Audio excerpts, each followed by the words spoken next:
Get it in the bin. Boom. Boom. Boom. Boom. Why does he sound depressed when he says it? That's a representation of Klopp lifting the cup on the weekend. 1 down, 3 to go. Did you really think you're gonna win all? 3 to go. Are you gonna win all three? Though? Until we are out with the run in for all 4, it is 3 to go, and it will always be that every week. Up the quadruple chasing Reds. We're going on a sweep. A sweep of trophies. I'm so glad that Jurgen is a Red. You chopped in there now as well. You can't get out. I fucking can't. No, you can't. You can't. Watch it. No, I'm joking. Just have to go a bit further. But It comes out that door. yeah, yeah, literally. Go to the driveway. Oh, how about it? Right? Should we start with the first thing? Go on then. Right. So, obviously, yes, Liverpool won the Carabao Pardon Cup, me. Sorry. and we rode our luck a lot at times. Mhm. Caheem Kelleher. Oh, beautiful ginger Irishman. Like, he's the best Irish export since Guinness. Okay. I think it's like you can see now he's really starting to like fill out as a goalkeeper. Mhm. I can remember, I can't even think how many years ago it was now. We drew 5-5 with Arsenal in a cup game at Anfield, and he was in goal. And he was one of them. You sit there and go, "You could have done better there. You could have done better there." And I think now, obviously, studying Becker, who's played with Alisson for so long, like the save he made from Gallagher. The ball's played through next to like Gallagher turns, he's fucking hello, like in his face, like you can see what angle Gallagher turns. He's like fuck, he's here. Like he was out to him so quick. It was so Alisson-esque. I was like, yes. Like I was always like, like yeah. Granted, he's not Alisson's level, But he's learning. but I think there's a lot of teams now would go, we'd take him over our first choice keeper. Like, I reckon he'd walk into that Chelsea side over Petrovic and Sanchez. A lad at my work was like, I'll take him over Onana any day. Yeah. And I was like, that says it all. The thing about Onana is, you look at the stats for the season, and he's actually like, I think at one point he had the most clean sheets in the league, and we were like, what? And the most saves. And the most saves? But here's the thing though, It's like- so obviously, if he's got the most saves, like, What does that tell you about our defence? yeah.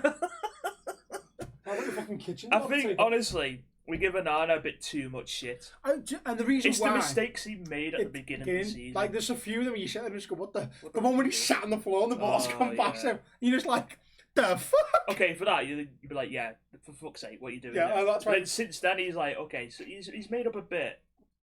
That's Give obviously him why time. he continues.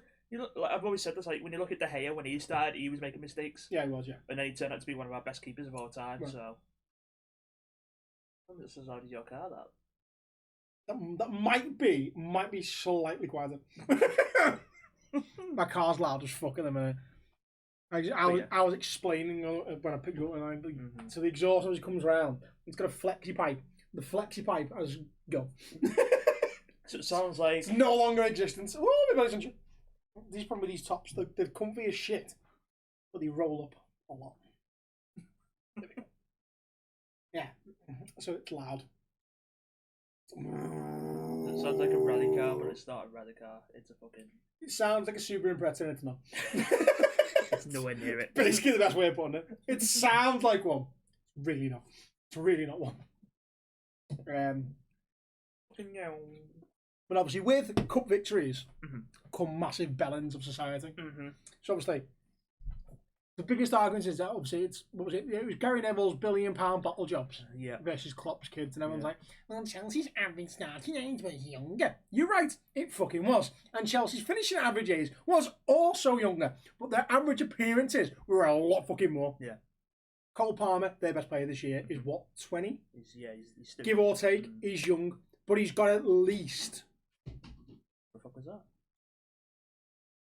Or something, Phil. Oh well, fuck it. He's got at least, 30 Premier League games experience? Or does that include the ones he had for City last year? I can feel that vibrating. It's bad, isn't it? It's on the wrong floor. It's literally on the floorboard, which runs all the way through. That's the reason why. He's got to have at least 30 Premier League games. Actually, let's have a look how many games Cole Palmer has got.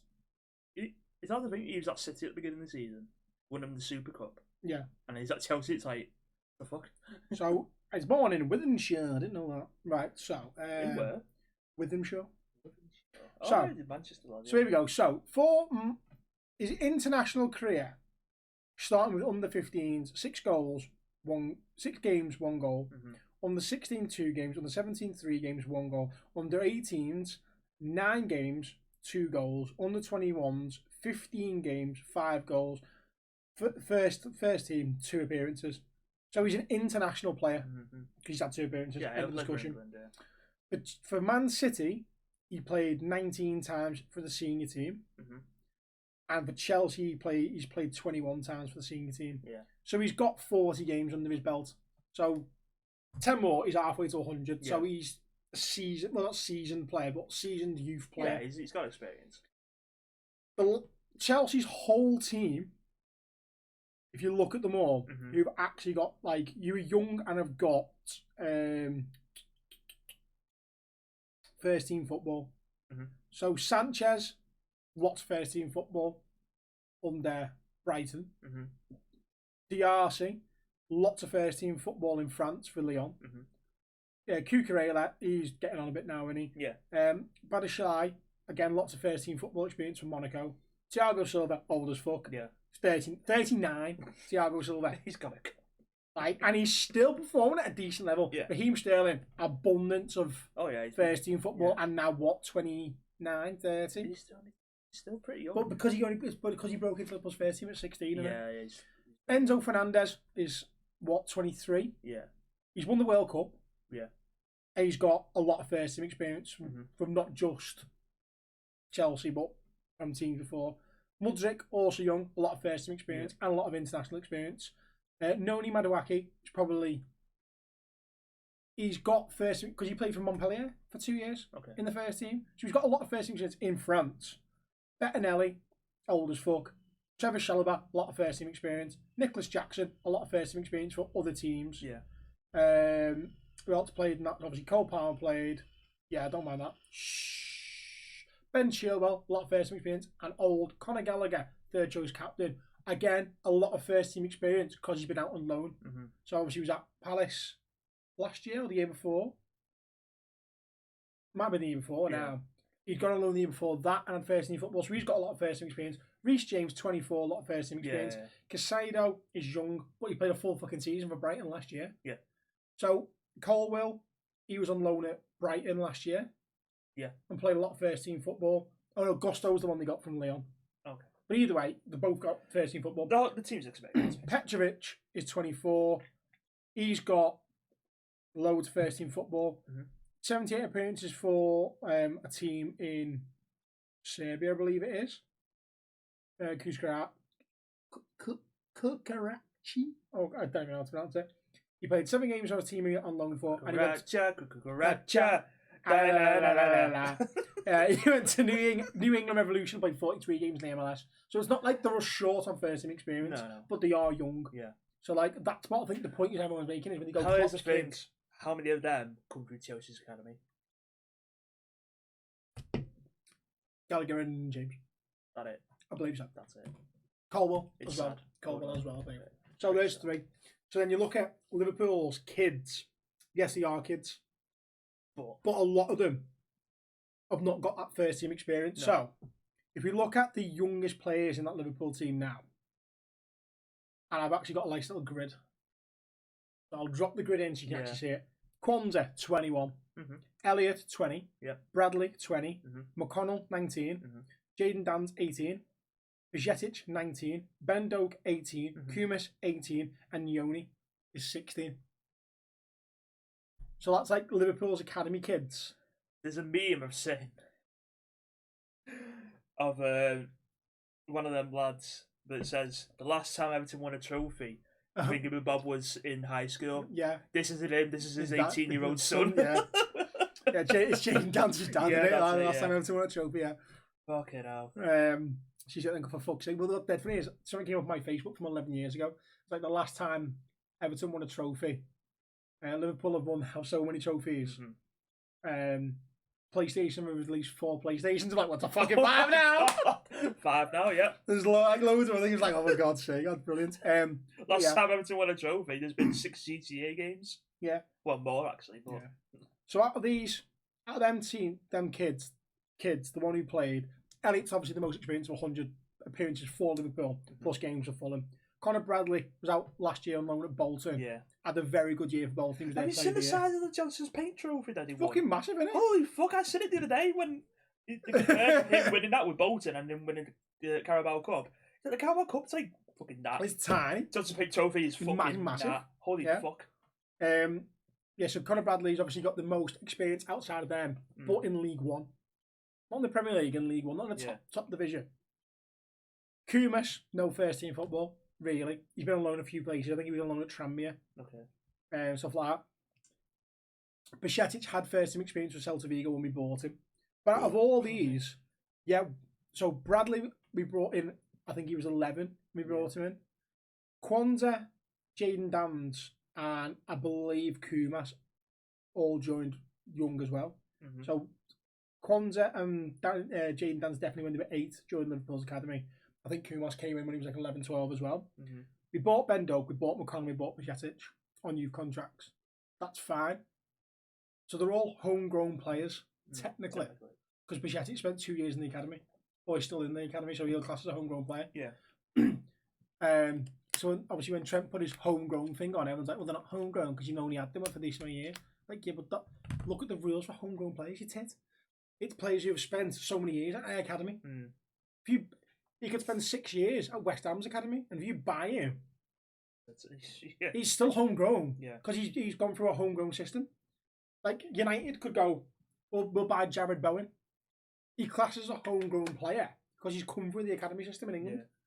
The same way Cesc Fabregas was a homegrown player because he came through Arsenal's academy. Like, he's obviously not fucking England because he played for Spain. Like, Bajcetic is going to be one of them players. Ben Doak is going to be one of them players. He's Scottish and Spanish. And they're going to count as homegrown players. Yeah. But yeah, that's the first lot of Bellendry. The next lot of Bellendry is the ones who've now resorted to tragedy chanting just because the team lost. And I've said to you, time and time again, I get annoyed when Liverpool fans bring up Munich. Yeah. If anyone should know better in England, it's Liverpool fans, United fans, Bradford fans, and then north of the border, Rangers fans. Really. They should know better. And if any set of them fans are doing a tragedy chant of any sort, you're a cunt. You're a cunt, you're a nonce, you're everything under the fucking sun. As far as I'm concerned, if you want to go to United and make airplane gestures, you're not a Liverpool fan. You're just a bellend. Get out. Like, if you want to start doing chants, get out. Like, I don't want you there. I don't want you around me whilst I'm trying to watch a game of football. Get the fuck away from Let's say, for example, I get a ticket to the next round at Old Trafford, and I get there and there's some kid next to me who's like, I'm like, I'm just grabbing him. Yeet. I'm just taking him to the steward and going, you take him out, or I'm throwing him down the stairs. Like, and other fans like, what are you doing? He made an airplane gesture. And majority were like, sound. But the problem is, kids now are the ones who are causing the problem. They're the fucking idiots. Because they think it's acceptable because people have made it acceptable stuff on things like Twitter. And you should, The thing is, though, they'll be the same people. They'll make them gestures, and then other fans will start making fun of them for Hillsborough or Hayes or whatever. And then they'll be the ones who are going, oh my God, they're singing about Hillsborough and all that. It's like, you fucking started it. Exactly. And that's the problem. Like, the only way is, like, it'll never happen. But can you imagine the Premier League went, do you know what? Right, we're going to employ a team of 100 people. Your sole responsibility is you go through Twitter every day and you find things related to Bradford Fire, Ibrox, Heysel, Hillsborough, Munich. You go find it all. If that person has a clear allegiance to a club on their account on social media, like you see it all the time, big fucking proud Chelsea fucking banner, or so this past week since Liverpool won, I've seen Luton fans, Chelsea fans, City fans, Arsenal fans, some United fans, or making tragedy chants. Some Liverpool fans then going back at the United fans with tragedy chants, bang out of order. I've seen a Bournemouth fan, a Spurs fan, all make reference to some sort of tragedy. I sit there thinking, man, the Premier League turned around and went, right, for each one of them fans who's made a comment, -2 points. Yeah. And they're like, what do you mean? Imagine if thousands of well, imagine, can you sit there? So obviously, like, prime example, there was at least 50 Chelsea fans or so. And they went, there's -100 points. They were like, what do you mean? Like, we've made it very clear, tragedy chance is not a thing in this country. And we're going to get rid of it. Yeah. There's -100 points because your fans can't control themselves. And they were like, oh shit. There was at least 40 City fans. Oh, -80 points. There you go. Now you two are getting relegated because you ain't going to make... Out of everyone, City might actually make up the ground and stay up. But they're no longer fighting... Top of the league. They're now, oh shit, we could get relegated here. And then the financial implications of from that...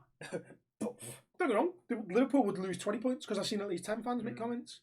But that's like the first way the Premier League can go, this is how seriously we're taking it. If not a points deduction, have a massive fine. Not just like, oh, like 10 grand. It's nothing to the club. Yeah. Like a few million. 500,000 per comment. Per comment, yeah. There you go. It will soon add up. Yeah. Soon add up, and then they go, oh, fuck, we can't sign this player because your fans cost us this. Yeah, because you lot are being balanced, basically. And then they're like, oh, sign him. We can't because it costs us fucking money. And the sad thing is, I was thinking about it the other day. I said, the only way this is actually ever going to get solved, really, is the two worst set of fans, in my opinion, are City fans and Chelsea fans when it comes to it. They're always jumping on it. Like, I'm not saying they are the worst, but they're the ones I seem to notice the most, should I say. There is other fans. Luton, for prime example. Luton, the fucking Luton. Luton, prime example, were making fucking chants for the whole game and you could hear it on the telly. Nonsense. Like, it's the same as Feed the Scousers. That makes me laugh as well. Because they've got a Scouser in the team. Well, there's that. But not only that, what makes me laugh is like everyone at First Liverpool's bin dippers and things like that. We go, oh, yeah, get them a job and blah, blah, blah. Go look at where Liverpool rank in the country for unemployment. Manchester's below us. And they're the fucking worst ones who say shit. Exactly. London's below us. Of percentage per population. So, sorry. Fucking yeah. Luton's a fucking shithole, so they got nothing to sing about. Shithole, exactly. But like, trust me, I spent 2 nights in Luton. Fucking shithole. So like, you sit there and be like, you fucking bellends. But the only way it'll ever get resolved in a way now is if, let's say Chelsea and City get to the final this year and something bad happens. Like, do I want it to happen? No, I don't. No. Clearly not, because that's not what you want. But it'd have to be massive. Like a good couple of hundred from each side pass away because of whatever happens. Maybe a fucking stand claps like happened at Heysel or whatever. There's a crush because, again, Liverpool fans at Wembley, issues with the ticket. Because they've been issued a barcode ticket. Yeah.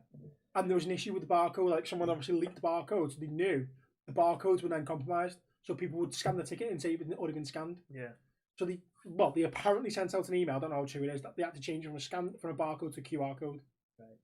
And they just went to everyone who's got a barcode, went, that's now a QR code. But people had only pre-downloaded the barcode, thinking, I've got the barcode, I don't need it. And they obviously not checked the phone on the day.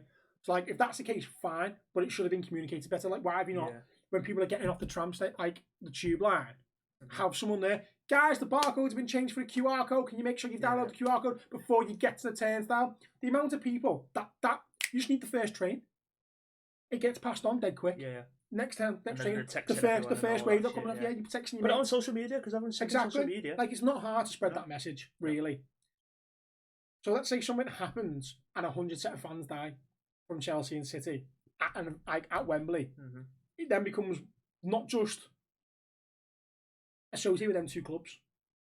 It becomes a whole country thing because it's the final of the cup. The English Cup, the FA Cup, like, it's the final that everyone wants to get to. It's the one you want your team to get to. It's the national stadium that's fucking collapsed and caused this issue, or whatever. And I was like, oh my God. And like, I think that's the only way that people sit there and they realise the magnitude of it, because it's been so long since the last tragedy that people think, come on, Dave. Like, it's banter. It's not banter. At the end of the day, 97 people died at Hillsborough. And then 97 people had families, and a lot of their family members are still alive now. Like, my uncle could have been one. He was there. Heysel, again, people's families involved, and it's always, it's Liverpool's fault. And if you actually look at Heysel and the reason why it happened, it's actually both set of fans. Both set of fans made ways illegally into that venue. Yeah, granted, Liverpool fans like tried to tunnel in on a known weekend stand. Juventus fans did the same thing, and then they started having the conflict that happened with 1980s football. It was mob mentality. Rough time then, Jesus. So it's like it was a thing that happened. Yeah, granted, did we have our part to play in it? Yes, we did. Were we solely responsible? No, we weren't. And yeah, fine. I'll accept that for my club. I wasn't there. I wasn't born. But it was a part of my club's history. And then people fucking moaning. Because we have won a cup now. So if we win any more cups regardless, our presentation for the end, like tour at the end of the season, will be on House's anniversary. Mm-hmm. What's the city council who's done that? It's not the club. The club goes to the city council. We've won the cup. We want to do a parade. Mm-hmm. When can we do it? And they've gone 27th of May. Bank holiday Monday. That's when you can do it. Yeah. That's when we'll give you the right to close the streets down. Blah blah blah.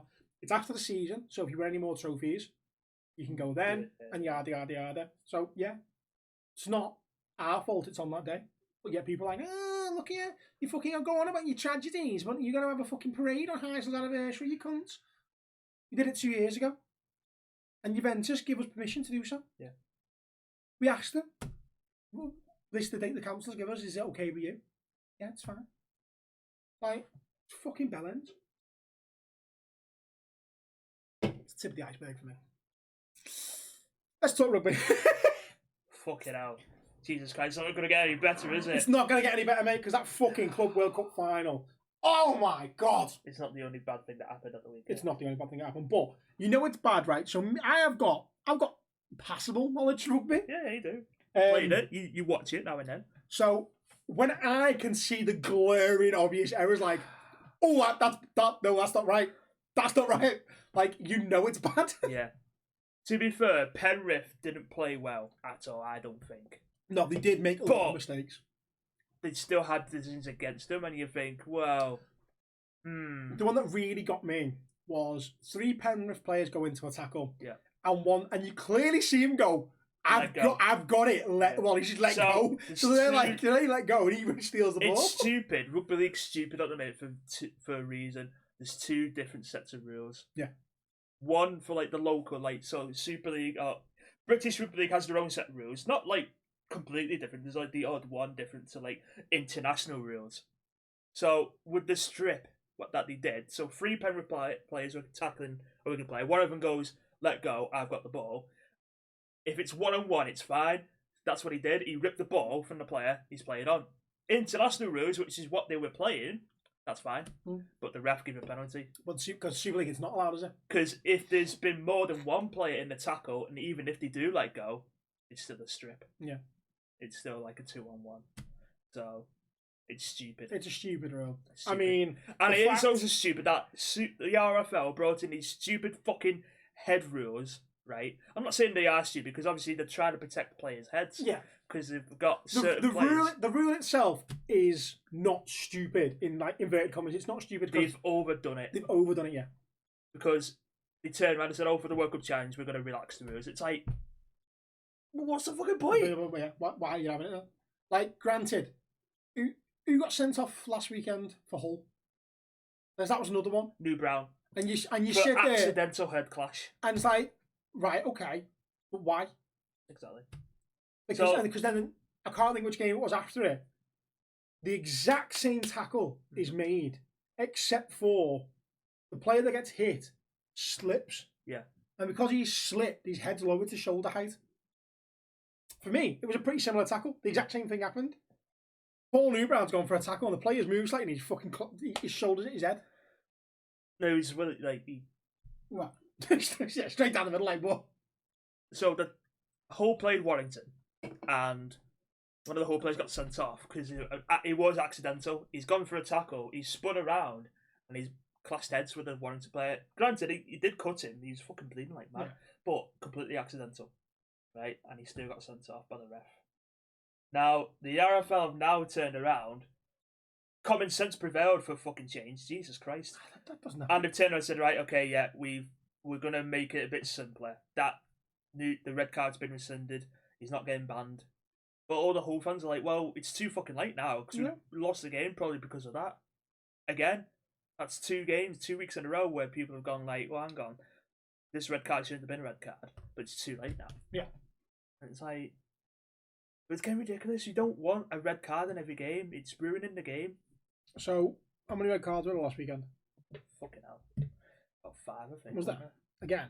There was, Was that there was like weekend 2 before? in one game. Oh, and the last week the game Was just there? gone.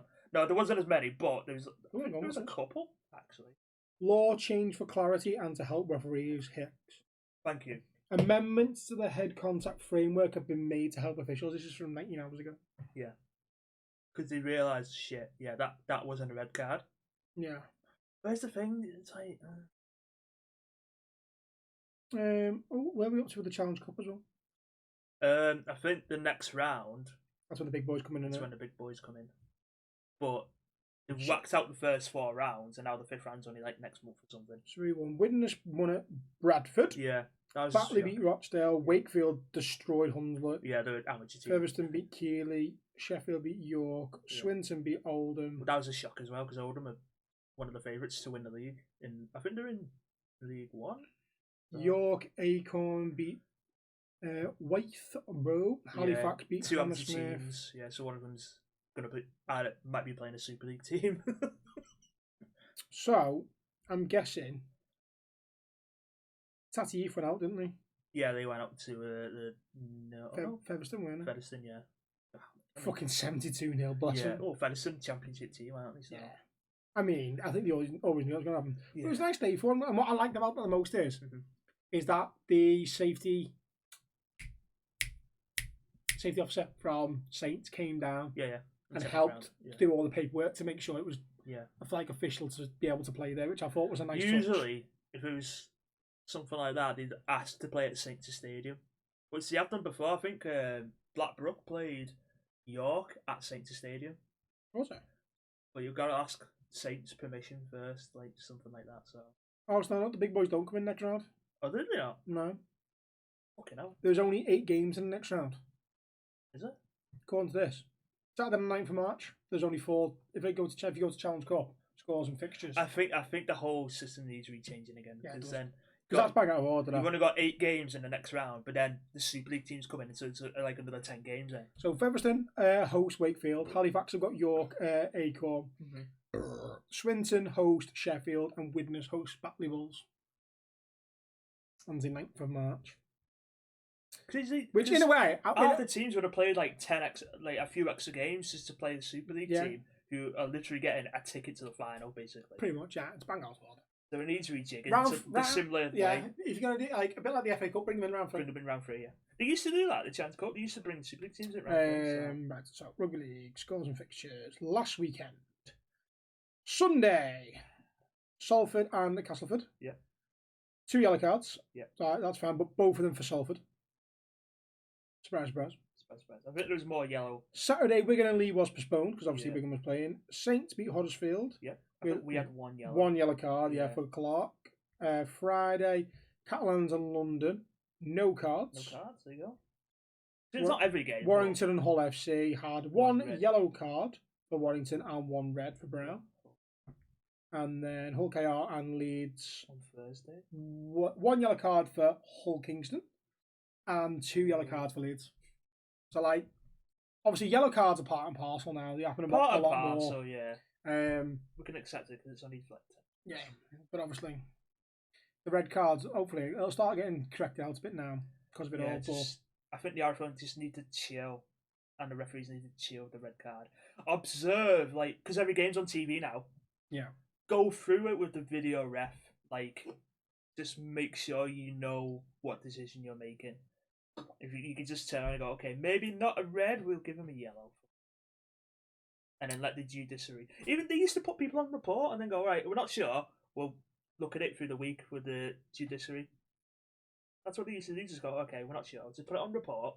Judiciary will look at it. If you get banned, you get banned. Yeah. And that's more acceptable. You know what I mean? So, but they don't. I don't think. Well, that's the thing as well. Like, there's crowd trouble at rugby. Inverted commas. It's not very often. It's very rare, but it does happen. It does happen. Yeah. But when you consider crowd trouble at football, Like, and I think a lot of it comes from how the players are. Yeah, yeah. So the players are majority respectful of the officials. Yeah. Always sir. Like if it's a male, miss, if it's, Yeah. or whatever. Like if it's a female, obviously you don't get that a lot more. No. In rugby league, particularly for the men's games, but you are a lot more respectful, like to the officials in rugby league and rugby union. Yeah. It's a lot more, and I think that then spreads because obviously it's built on respect of the officials. Yeah. It's not wanker. Well, you do get wanker, but oh, we still chatting about the ref. Yeah. And like the fans, but it's not like that's it. Once the game's over, he's had a bad game there. Like that's it. Well, you got people in football trying to fucking attack referees after games and stuff like that. You fucking bellend. Grow up. What are you doing with your life? Nonce. But seeing as we were talking rugby, I wanted to take, so I'll have to cross the name out of the person on the profile picture because you sent me it about the. Oh yeah. So the people of St Helens. Hello, people of St Helens. Someone asked, can you recommend an under 10s rugby club within St Helens? That is an innocent question because, like, there's loads. There's of amateur and teams. then the question would be like, well, my question would be, where are you based? Yeah. Do you drive? Yeah. Like how often? How far are you willing to? How are you willing to travel? Because if you live here, if you live in Blackbrook, which has a team, but you want to go play for Fataweave, it's like, okay, it's a bit of a drive. It's probably about 2.5 miles drive. Yeah. But Blackbrook's right there for you, so you know what I mean. So like, but like, Fataweave's the most popular because it's probably the most successful in St Helens amateur team. Yeah. But it's like you got another 5 teams you could play for, so you know. Pretty much, and then obviously they've got subsidiaries them teams as well. And then obviously you could take into he's on the fucking on the 10s, so he's going to have mates in school. Yeah. If the mates in school play rugby, why don't you take him to that team? Yeah. And if you can't get in there, pretty sure a friend's parent will be like, "Oh yeah, I'll pick him up. I'll take him." Yeah. Like, not an issue, is it? But then they go with preferably one with structured training and good fitness practices. And you think, the kid's fucking under 10. Under 10, structured training and good fitness practices. Right. Every team has that. Every team inquires fitness in training regime. Yeah. All these should at least. They should at least, yeah. So you'll do. I remember playing for West Park, a rugby union. You'd rock up. First hour, so for our training session, the first half an hour was always fitness related. Yeah. It was either we did sprints, we did jogs, we did laps of the track, or whatever. And whilst we're doing the laps of the track, we had 3 coaches. One's taking the fitness aspect, and the other 2 coaches setting up drills. And then after it was, we did drills. We trained 2 times a week. And it was either passing drills, tackling drills, getting hit drills, whatever it was. You did it, and you had your training drills for that. Yeah. And you set yourselves up, fronts versus backs, and you did it that way. Yeah. The fly half is then off doing kicking training after by himself. Pardon me. Like, and that was his choice. He didn't have to, but that was his choice to do it. He'd go across the line, he'd put like 6 balls out in different positions and practice kicking them. Yeah. Fine. I mean, that's part and parcel of clubs. Football clubs do it. Hockey clubs do it. Playing, even as a kid, for me, playing for Portugal, pre-season we were mad on fitness. Like fucking hell, our coach Chris would make us run up down the road on the Wednesday night for got a few miles in running, and then on the Saturday we'd train like with the ball and still have fitness involved in it, but we'd go through moves ready for the season. That was the thing. Like, so obviously, when I played football, obviously I was also running, but running was my preferred sport because I was better. I could compete to a better level in athletics than I could do in football. But what helped me in football was I had stamina and speed. Yeah. When it came to it, so there was players I'd come up against on a Sunday who weren't the fittest. No. And I could just run past them all day on right wing. And they were like, for fuck's sake, this kid again. But then, like you said, pre-season fitness, I was fine. Yeah. Because I hadn't had a few months off because I'd been training for athletics. Anyway, so kids coming back, they've not played for like a month. They've done no exercise because they can't be arsed. Yeah. I'm like, blowing out their arse, and I'm like, fucking flying around the pitch. Like fucking Sonic, it's fucking zooming around. Exactly. But like, you got this person who's like fucking, I mean, you can tell. I can tell that this person, this parent, is trying to push the kid to do really well in rugby so that they can, like, if the kid doesn't do well, to me, if the kid doesn't do well in the game when she's watching it, I just give the gender away, but anyway. Yeah. It's like, if anything goes wrong, they'll blame the ref, they'll blame the coach, they'll blame the rest of the team. And it's like, well, if your kid's not playing well. But then it's like I said, it's either she's an over pushy parent. Yeah. Wants the kid to excel at rugby. It's probably had a son at a different club, not been happy that. Yeah, he might not be getting picked or something. Exactly. Like, whatever. Either that, the kid's a little shit, which is also a possibility, depending on particularly how it's St. Helens. Could be a right little shit that she wants that discipline aspect. That's why she wants the regular structure and the fitness. So, like, he's at training a couple of times a week and a game on the weekend, and he learns to respect officials and stuff like that, and we'll get basically hit into you as you get hit week after week in the rugby. Or he's a fat little shit. That's basically it. They're the three things. That's why she wants good fitness practices, because, like, you sit there and go, well, nah, mate, because you're struggling. But then again, you sit there and go, being a fat little fucker under 9s, or under 10s. It'd be a great prop forward. It'd be a great prop forward. Oh, yeah, fucking hell, skin the ball every time. Fucking, hang on. See ya. Looking at them. Can you see some of the Australians at that age who are prop forwards? New Zealanders. Fucking hell, just go straight to it. Like, nothing's touched them. Jesus. So I mean, it's like, it's just one of them, isn't it? Yeah. And it's like, the prime example of it is Knobhead. Was always a big kid. Yeah. Head and shoulders above everyone in our year.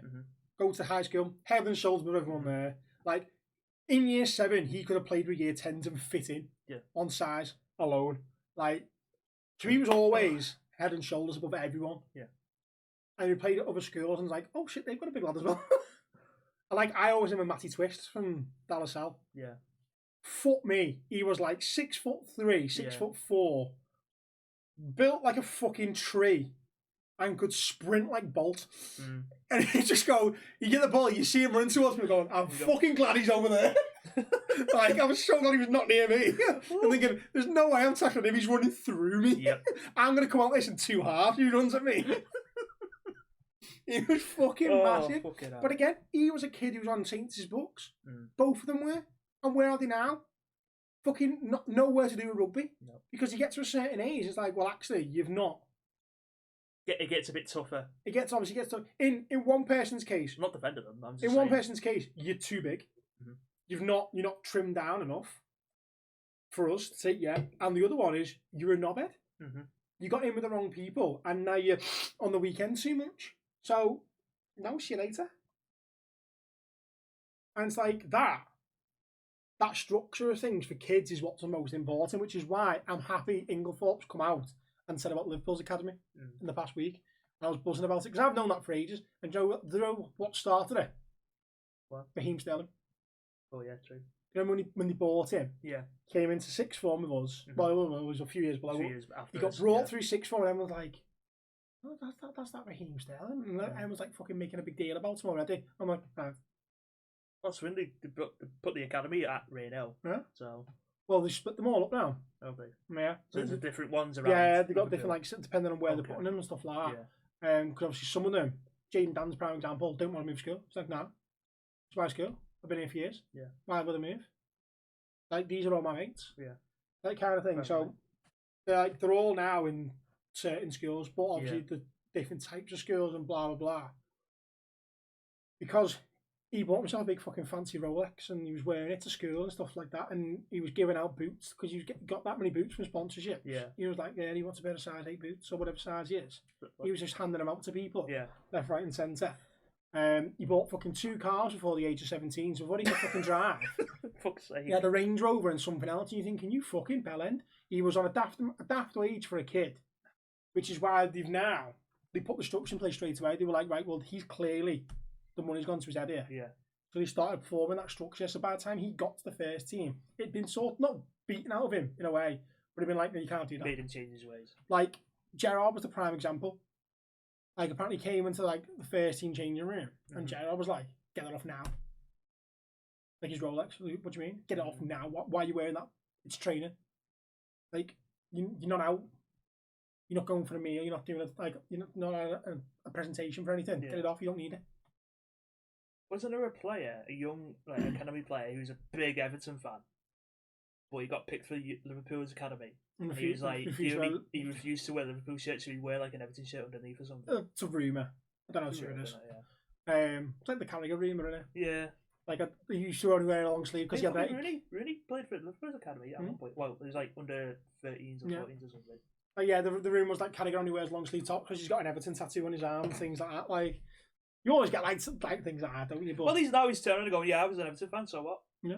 So what? He's like, I'm not anymore. Like obviously I played for the club for so long. Yeah. Like the Liverpool's academy was like 50 grand a year wage cap maximum. That's it. You'll not earn more than that. Yeah. You work up to under 18s, and then at under 18s you get a trial for the first. Well, you get an audition for the first team. They basically bring you in, and be like, you get a week's worth of training with them, see if you can hang. Yeah. And if you can't, you know you're going. You know they're going to move you on, which is why all the under 18s and under 21s now not coming in the first team can fucking play. It's because they survived that week with the first team.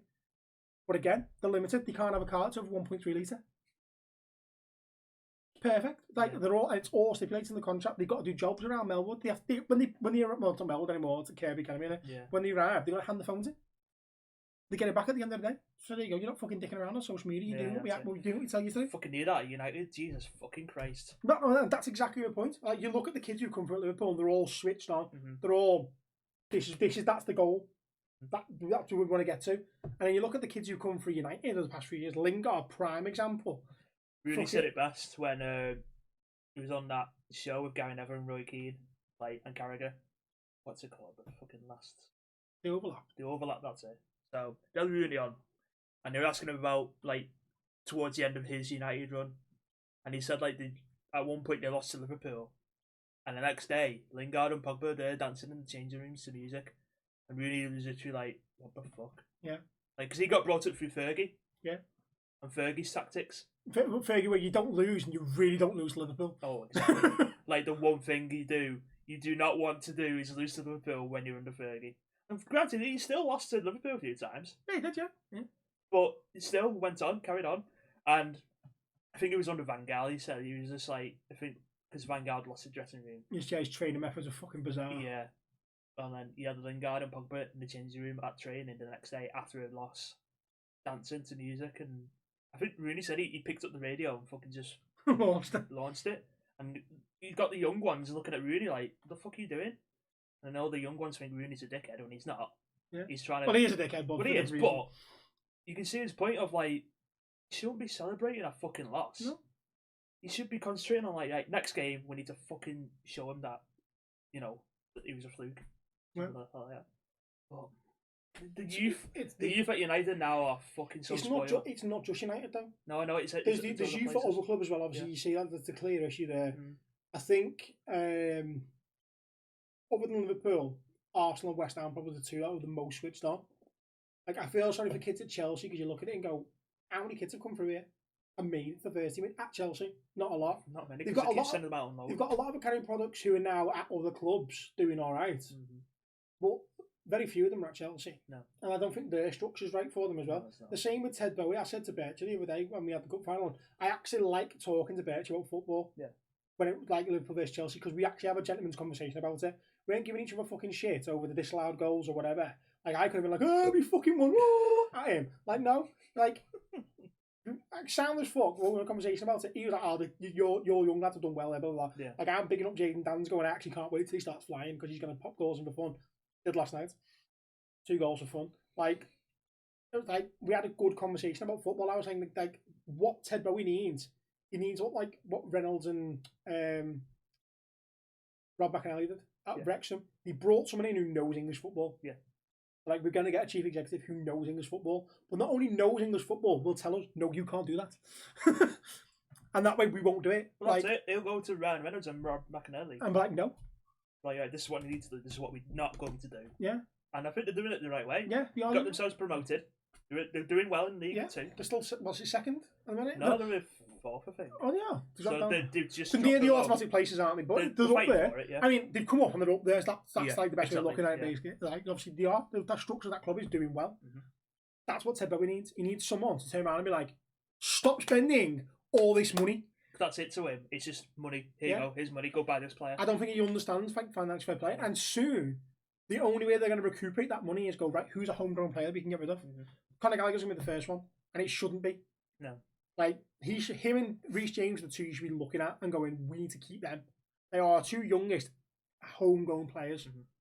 We need to keep them. Right, who else do we need to keep? Right, we need some experience, so we'll keep Sterling.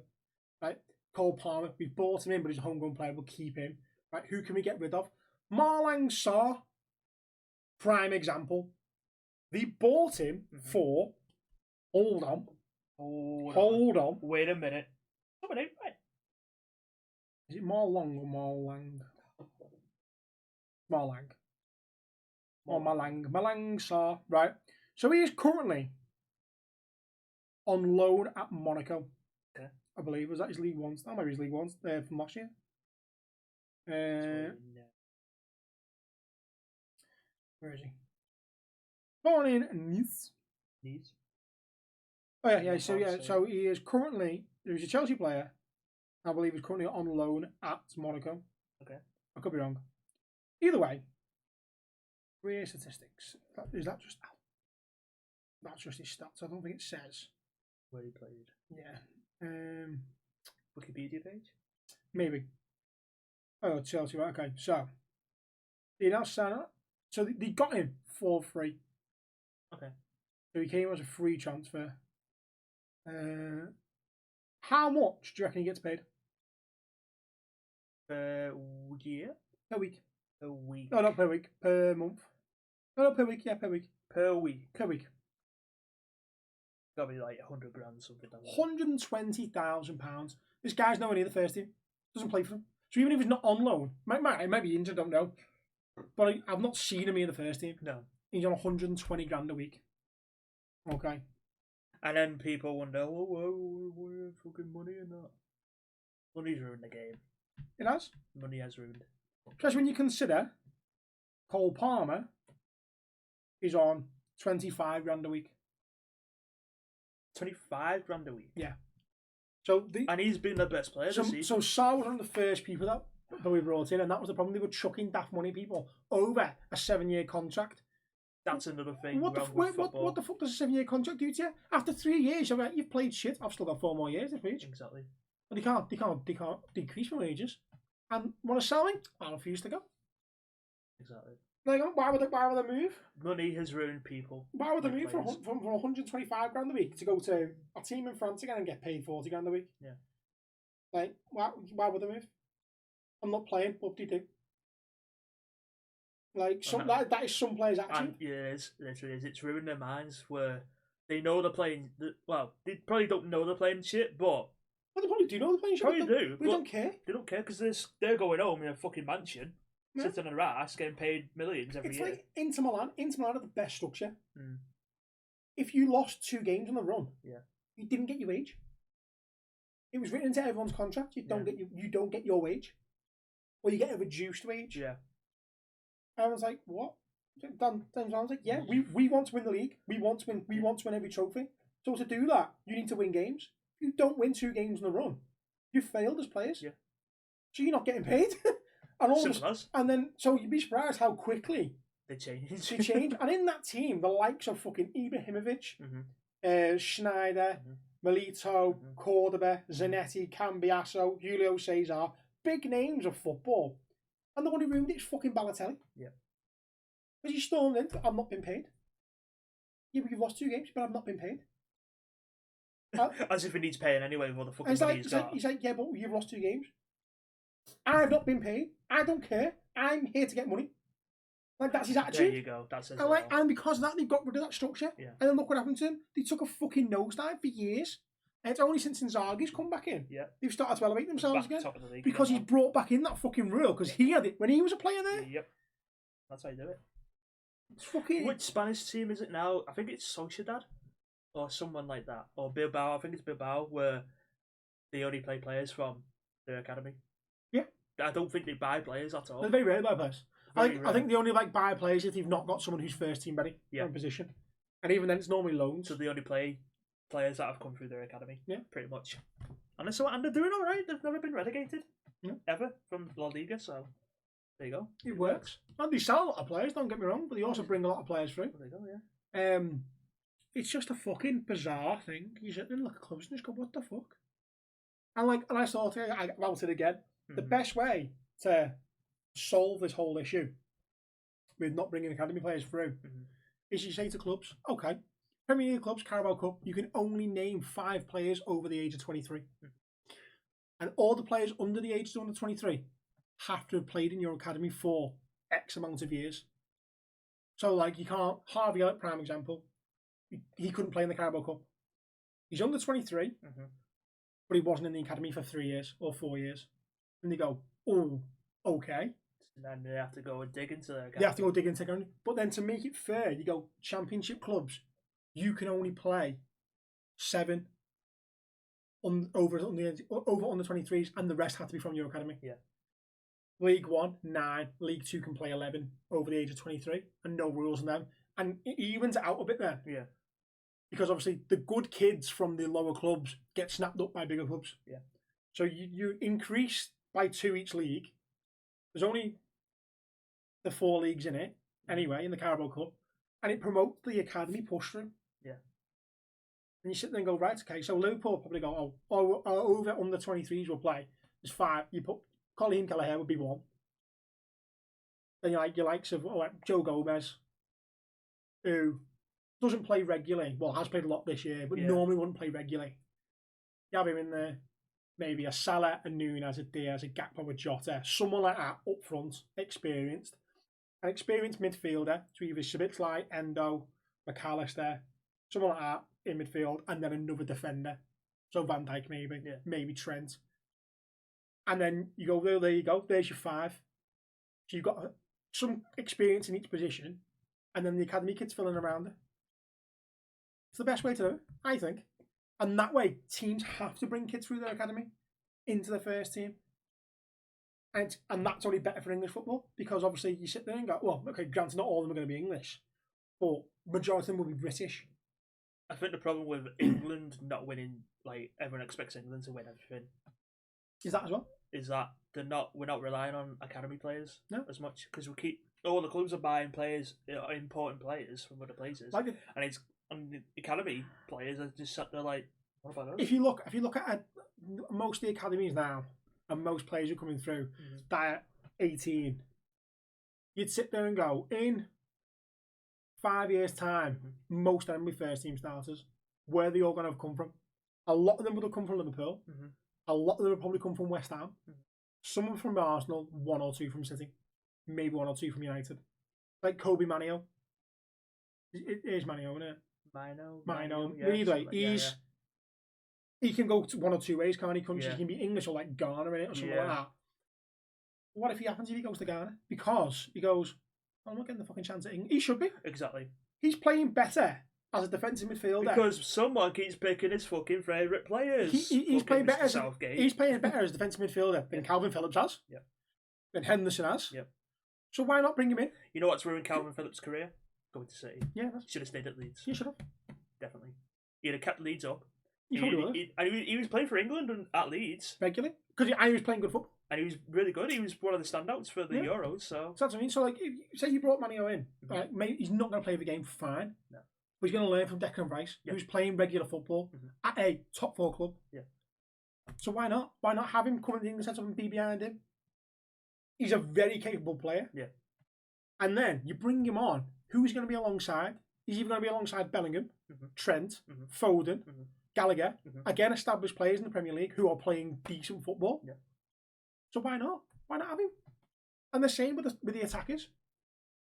It was like Ivan Toney was banging goals in for fun, didn't get selected. No. Ollie Watkins banging goals in for fun this season, guarantee he won't get selected. No. Jared Bowen also banging goals in for fun, won't get selected. It'll be Rashford, Saka, Kane. Yeah. Maybe Grealish, who's playing shit this year. Rashford also playing shit this year. So neither of them should be in that team. But Southgate would be like, oh yeah, I'll pick them, they're fine. Yeah. And it's like, that's the problem. You keep picking the same fucking players, and then scratching your head like, why are we not doing well? Like, mix it up a bit, bring in new players. And they're hungry to play for England. The defence is the same. Yeah. Joe Gomez has had a fucking blinder of a year. Don't get me wrong, he has benefited from Robertson and Tsimikas getting injured a lot. And then obviously Trent having ongoing injuries. Like, he's benefited a lot from that. You can't help that in football. No. I think the Euros is in the summer, isn't it? This summer. He deserves to go Yeah. off-season form this year. But he probably won't, and Maguire will get selected. Or Lewis Dunk get selected. Maguire does not deserve to be anywhere. I'm not also. Maguire's improved a little bit this season. He had a very good November. He did. He got player of the month. He had a very good November. But then not heard of him since. No, he's been on off again. Lewis Dunk again. He's a good centre half, but he's not operating at the level he was done. Yeah. I would love for him to turn around and be like, no, I'm going to take Gehi from Palace, Joe Gomez, Tarkowski, because he's actually playing good football. Yeah. Is Braithwaite from Everton? Is he English? I think he is, yeah. Right. He deserves to go over a lot of centre halves. Ward-Prowse as well. Ward-Prowse is another one of them. You sit there and just go, I don't understand why he's not played. And the more annoying thing is, when you consider, you give him the ball within 45 yards, that goal. Yeah. He's having a crack. Well, maybe not a crack. Not a crack. Maybe not a crack, but if it's not a crack, he can probably go to Harry Kane and go, you need to stand 4 steps to the left of the penalty spot, and I'll put it on your head. It's going on the penalty spot to the left 4 steps. All you've got to do is hit it, and he'll put the ball there. Like, he is that precise with it. Other than Trent, I don't think there's a dead ball specialist in England where I can sit there and go, I want him taking it. And in all fairness, I'd rather have Ward-Prowse over Trent, which says a lot, because considering how much I big up Trent and his dead balls. But you take Grealish, who's the most fouled player in the Premier League, and you don't take the set-piece specialist. It's just fucking stupid. All you got to do is put them both on the pitch. Grealish, do what you do. Just run at people and get fouled. Yeah. Just go get hit. Go get hit near the box. Ward-Prowse, here you go. Here you go. Here you go, James. Here's the ball. Go do what you do. Stick it in the fucking top corner. He'd got a hat-trick every fucking game. He would. If they were in the same team. But it doesn't happen because, I don't want to take him because he's not my favourite. Fuck off, Southgate, you paedophile. It's just, why? Why? It's the same with nearly every England manager. They have their favourites and they go, right, yeah, you're getting picked every game. Doesn't matter if it's a World Cup final. Yeah. And if you played shit all year for your club, if you only played 2 games a year. We had that similar problem in rugby league. We had coaches in the past literally picking players who were in Australia but were not playing. So Australian teams would sign English players and then just sit them on the bench. And then the coach of England would be like, oh, he's in Australia, fuck it, let's go with him. And we're all like, he's not fucking played. Stop picking Australian players who are in Australia and players who aren't even fucking English again. Half the English team a few years ago was from Australia. I'd love to see England do what Stadveen did. And just go, right, this kid is one of the top 10 players, football manager. Fuck it. Get him in. What does he need, coaching badges wise, to take over England? Okay, let's put him through. Put him through and go, there you go. Do what you do best. You can look at statistics and go, I'm going to put this person in, blah, blah, blah, blah, and guarantee they would do a better job than Southgate. Who's that lad in the French league? That's him. It's a guy from Stade Reims. I'm sure it's Reims anyway. Yeah. Well, he gets fined because he doesn't have coaching badges. Yeah. Well, he's got them now, I think. Oh, he's got them now, yeah. Yeah. But they find the club every game because he didn't have coaching badges, and the club are like, fine, Sam, here you go. He's doing a job for us, so fuck it. It's William Still, isn't it? Yeah. Yeah, of Club Reims. English lad who is he's an expert football manager. He's actually born in Belgium as well, to be fair to English parents. Fair enough. But yeah, he's technically he goes, I think he's English, yeah. So yeah. The club is like, Sam, find us. He's doing a job for us, fuck it. His managerial career. Okay, so at Reims, as he joined as an assistant to manager Oscar Garcia, following 4 months in France. Still was offered roles at 2 Belgian clubs and chose to return to Standard Liège. Still explained that part of the reason behind this was the fact that the UEFA Pro license was registered in Belgium. So they didn't have one in France. Okay. So he was having to drive back and forth between Belgium and Reims to attend courses. Jesus. Which was becoming a strain on his time. Yeah.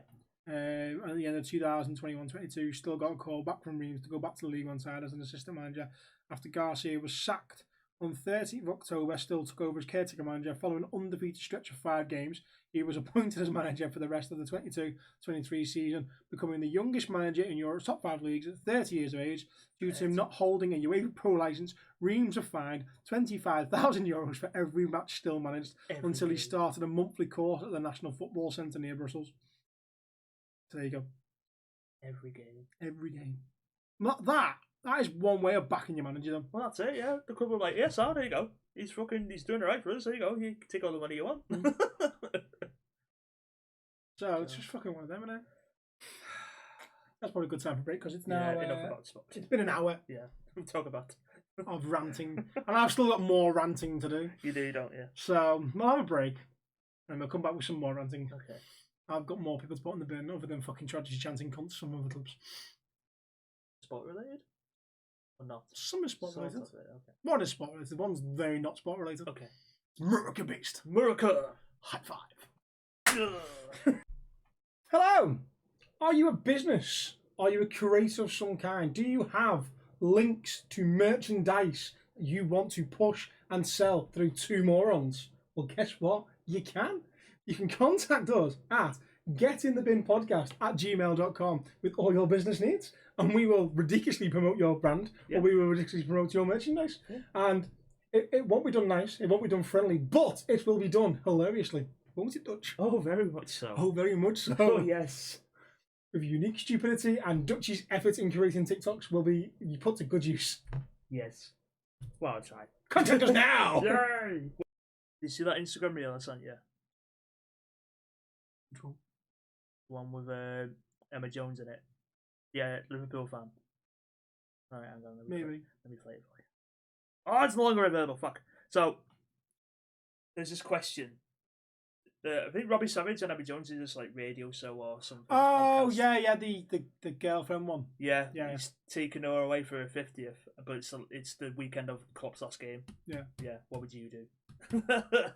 Well, Lauren's a City fan, so she can fucking deal with it. Okay. She'll do the same when it's Pep's last game, I bet you. Yeah, she will. She'll be sad when Pep goes. Yeah. I don't know. Well, we're going to have to have a fucking argument anyway, aren't we? Because the trophy parade's going to be Paisley's birthday. Take it to Liverpool. I'm going, mate. I don't care. She does not ever say, I'm going. Whether I take them kids with me or not, I'm going. Oh my god. I'm coming back messy. I'm coming back completely Lionel. Have you seen all the tweets about Haaland and De Bruyne? No.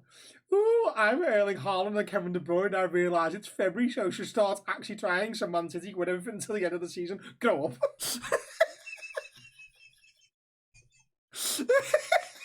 True though.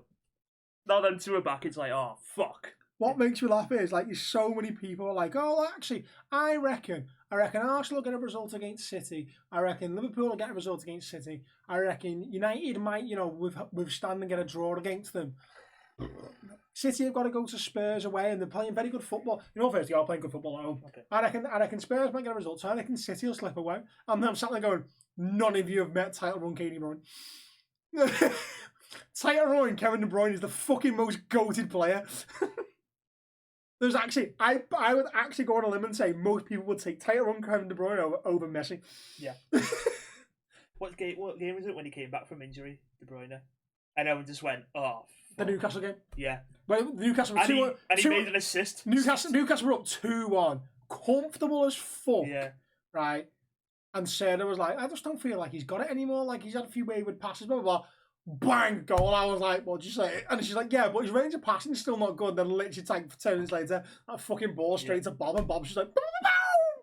Like, you're fucking 18, fuck off.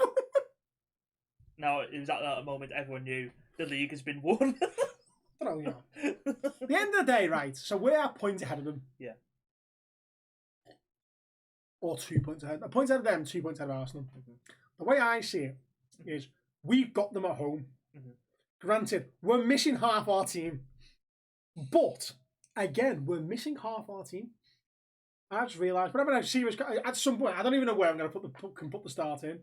But it's already going to have started, so have a fucking sound of some sort. Get it in the bin. because we've started it in the wrong place. So I'll put myself in the bin for that. So I don't know where I'm going to start it from. Probably the thing about the Instagram thing, when you asked me about the Instagram thing, we'll put it from there. Okay. There you go. Yeah. I've lost my trail of thought. What were you talking about? I don't even know. When did you stop talking about football? Oh, I know what it is now. Okay. So Liverpool missing half its team for that game. So Kelleher's definitely playing in goal because Allison's out to the end of the month. Trent's only out to the end of the month. So most likely our starting team will be Kelleher in goal, Conor Bradley, maybe Joe Gomez, Canate, maybe Kwanzaa, Van Dijk, Robinson, on the assumption no one gets injured. Endo, Sabitzelai, because he's starting to come back into training. If it's not Sabitzelai, it'll be Harvey Elliott. Yeah. And McAllister. Salah, Nunes, Diaz. Most likely. That's if Salah's back in time. If not, Sabitzelai will start centre mid and Elliott will start right wing. Yeah. That's still not a bad side to go up against City against. It's not the best side we could have, but it's not a bad side to go up against City against. And we'll still have some of the kids on the bench. Guarantee someone like Jaden Dans is like, fucking my time. And he just comes on and fucking shits on him. And you're like, the fuck? Where did he come from? Either that, or all of a sudden, like, Kwanzaa's playing centre half and De Bruyne's just like, who the fuck is this kid? Because he's on me like shit. Endo's going to be the way everyone's like, oh, yeah, he can actually play. Shit. Because he's everywhere. Like, De Bruyne's got the ball, Endo! Silva's got the ball, Endo! Here comes this little tiny Japanese dude with a guard who's like, in your face. Like, just fucking turn on, there he is. Bang! Bang! And no screaming Japanese. That's it! Boom! The ninja out of nowhere. Like, all season I've been like, he's Lucas. He really is. He's like when Lucas came and everyone was like, oh, he doesn't really get the pace. And all of a sudden, it's clicked. He's like, I get it now.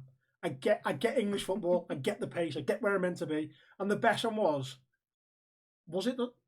Who did we beat the other week? Whenever we played the other week, and the player gone past them, they were just went, fuck off. Just pulled him back. He was like, yellow card? Yes. Like, he only knew it was coming. Okay. Still the difference. He was like, yeah, go on, kiss me yellow. And everyone's like, it's a professional foul, isn't it? Yeah. But it's beautiful. Yeah. This whole conversation starts because of this fucking one tweet. Yeah.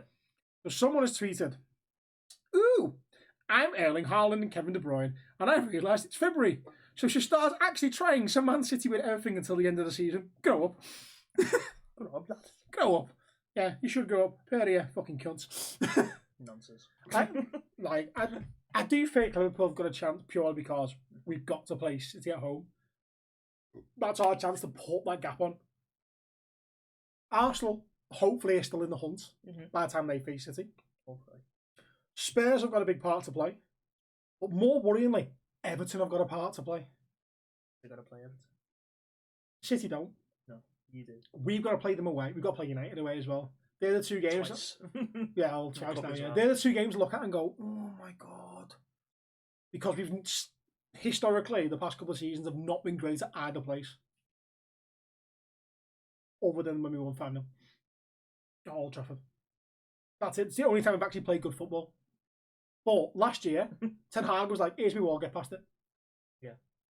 And we'll counter-attack you. And it's like, and that's what he'll do again. And then Everton will do the same thing. They could be still fighting to stay up. But more importantly, last day of the season, they face Arsenal away. And might need a point to stay up. Well, they've been helped now a little bit by the points deduction being reduced. Being reduced, yeah. So, yeah. That's what they're going to have to see.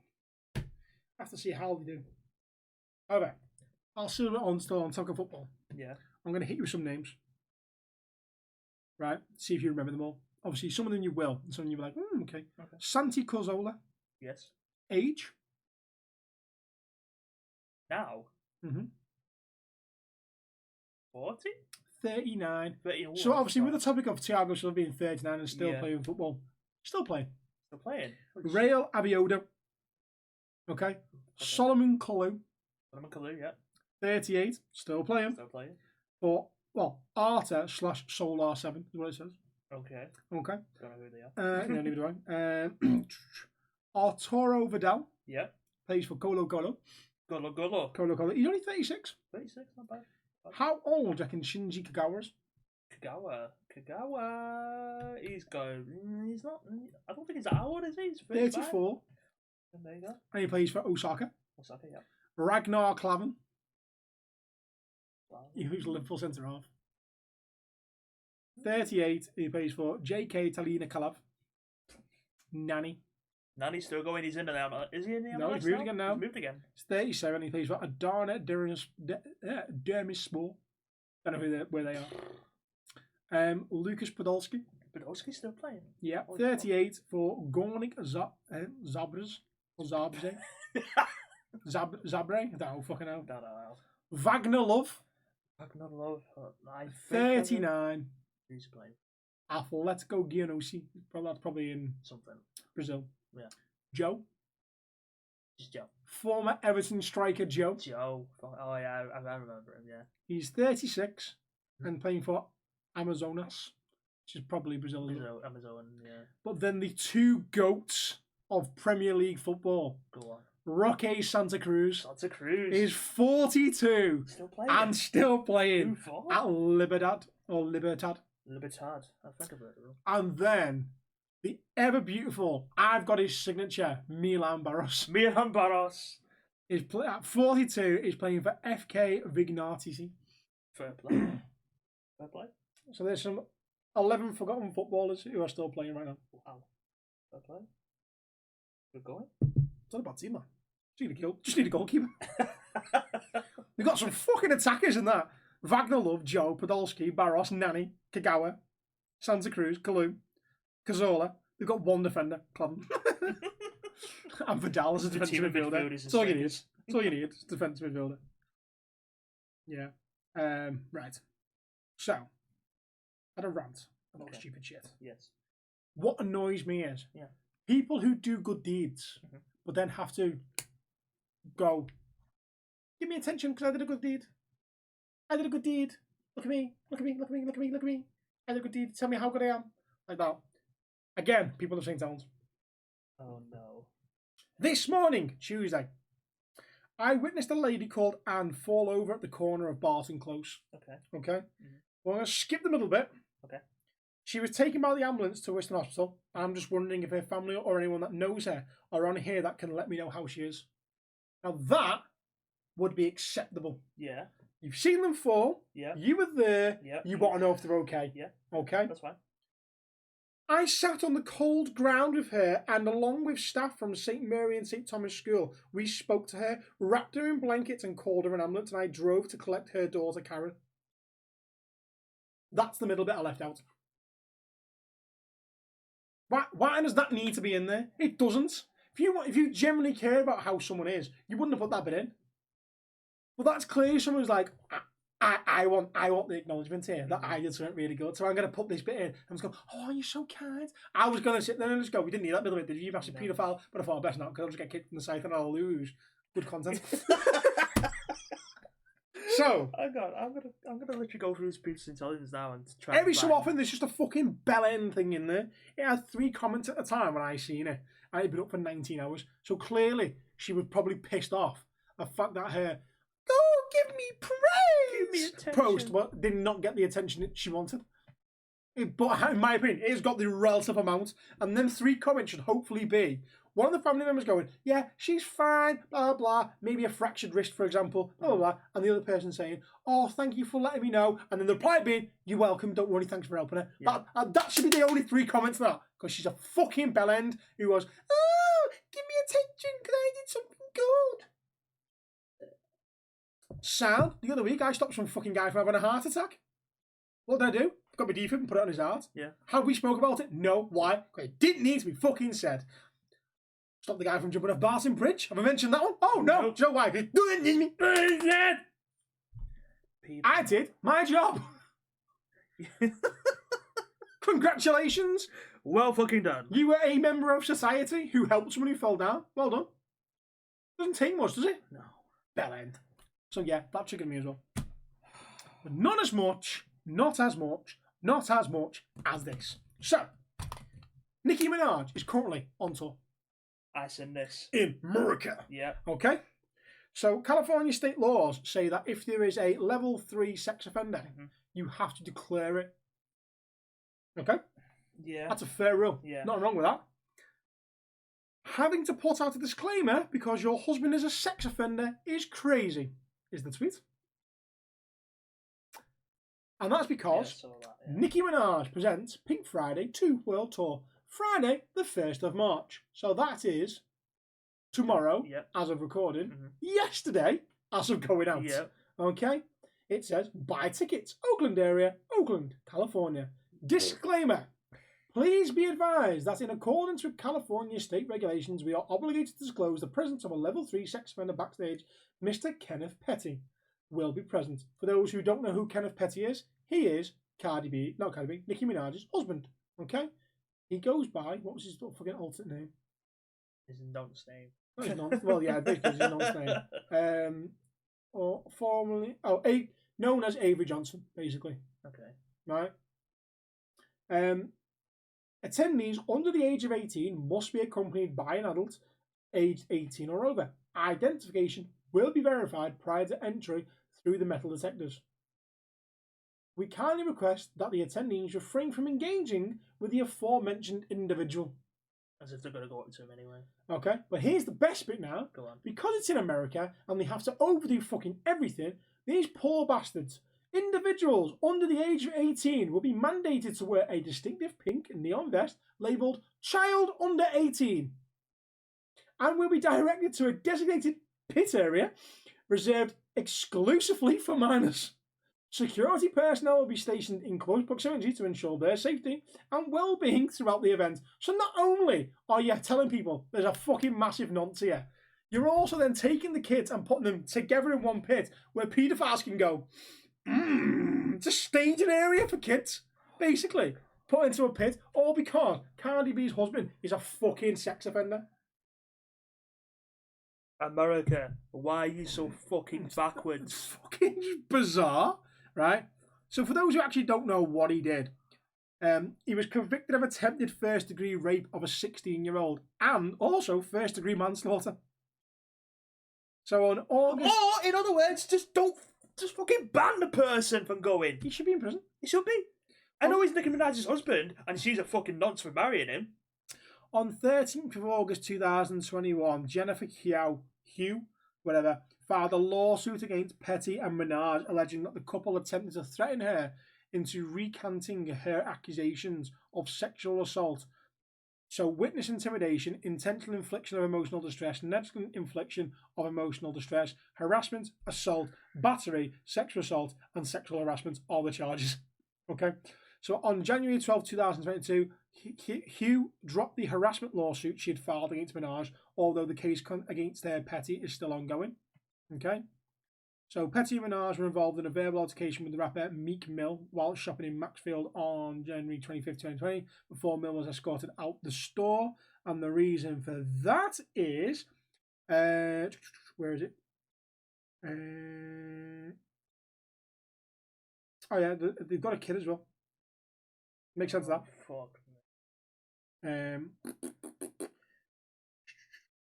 Petty was convicted of manslaughter in March 2006 after he pleaded guilty to the shooting of Lamont Robinson on April 27, 2002. So it took 4 years for that to come out. So from that point, if it's not manslaughter then, it's murder. Yeah. Because you've killed someone and not confessed to it, basically. He was sentenced to 10 years in prison. He served 7 years. He was released on May 2013. That's not long. Petty was arrested for driving with a suspended licence September 13, 2018. He pleaded guilty on March 15, 2019. Then Petty was arrested in Beverly Hills, California on November 15, 2009 after authorities learned that he had failed to disclose his sex offender status after moving from New York to California. He was later released on US bail, $20,000. He was sentenced to 3 years probation and a year of in-home detention on July 6, 2022. So, he had to spend a year indoors. And then on March 4th, 2020, he entered into the California Megan's Law database, which is the one where all sex offenders have got to declare themselves in California. Yeah. So I still don't even know what that one's for, because that's obviously before this claim. So there's another one in there somewhere about him being a sex offender. America!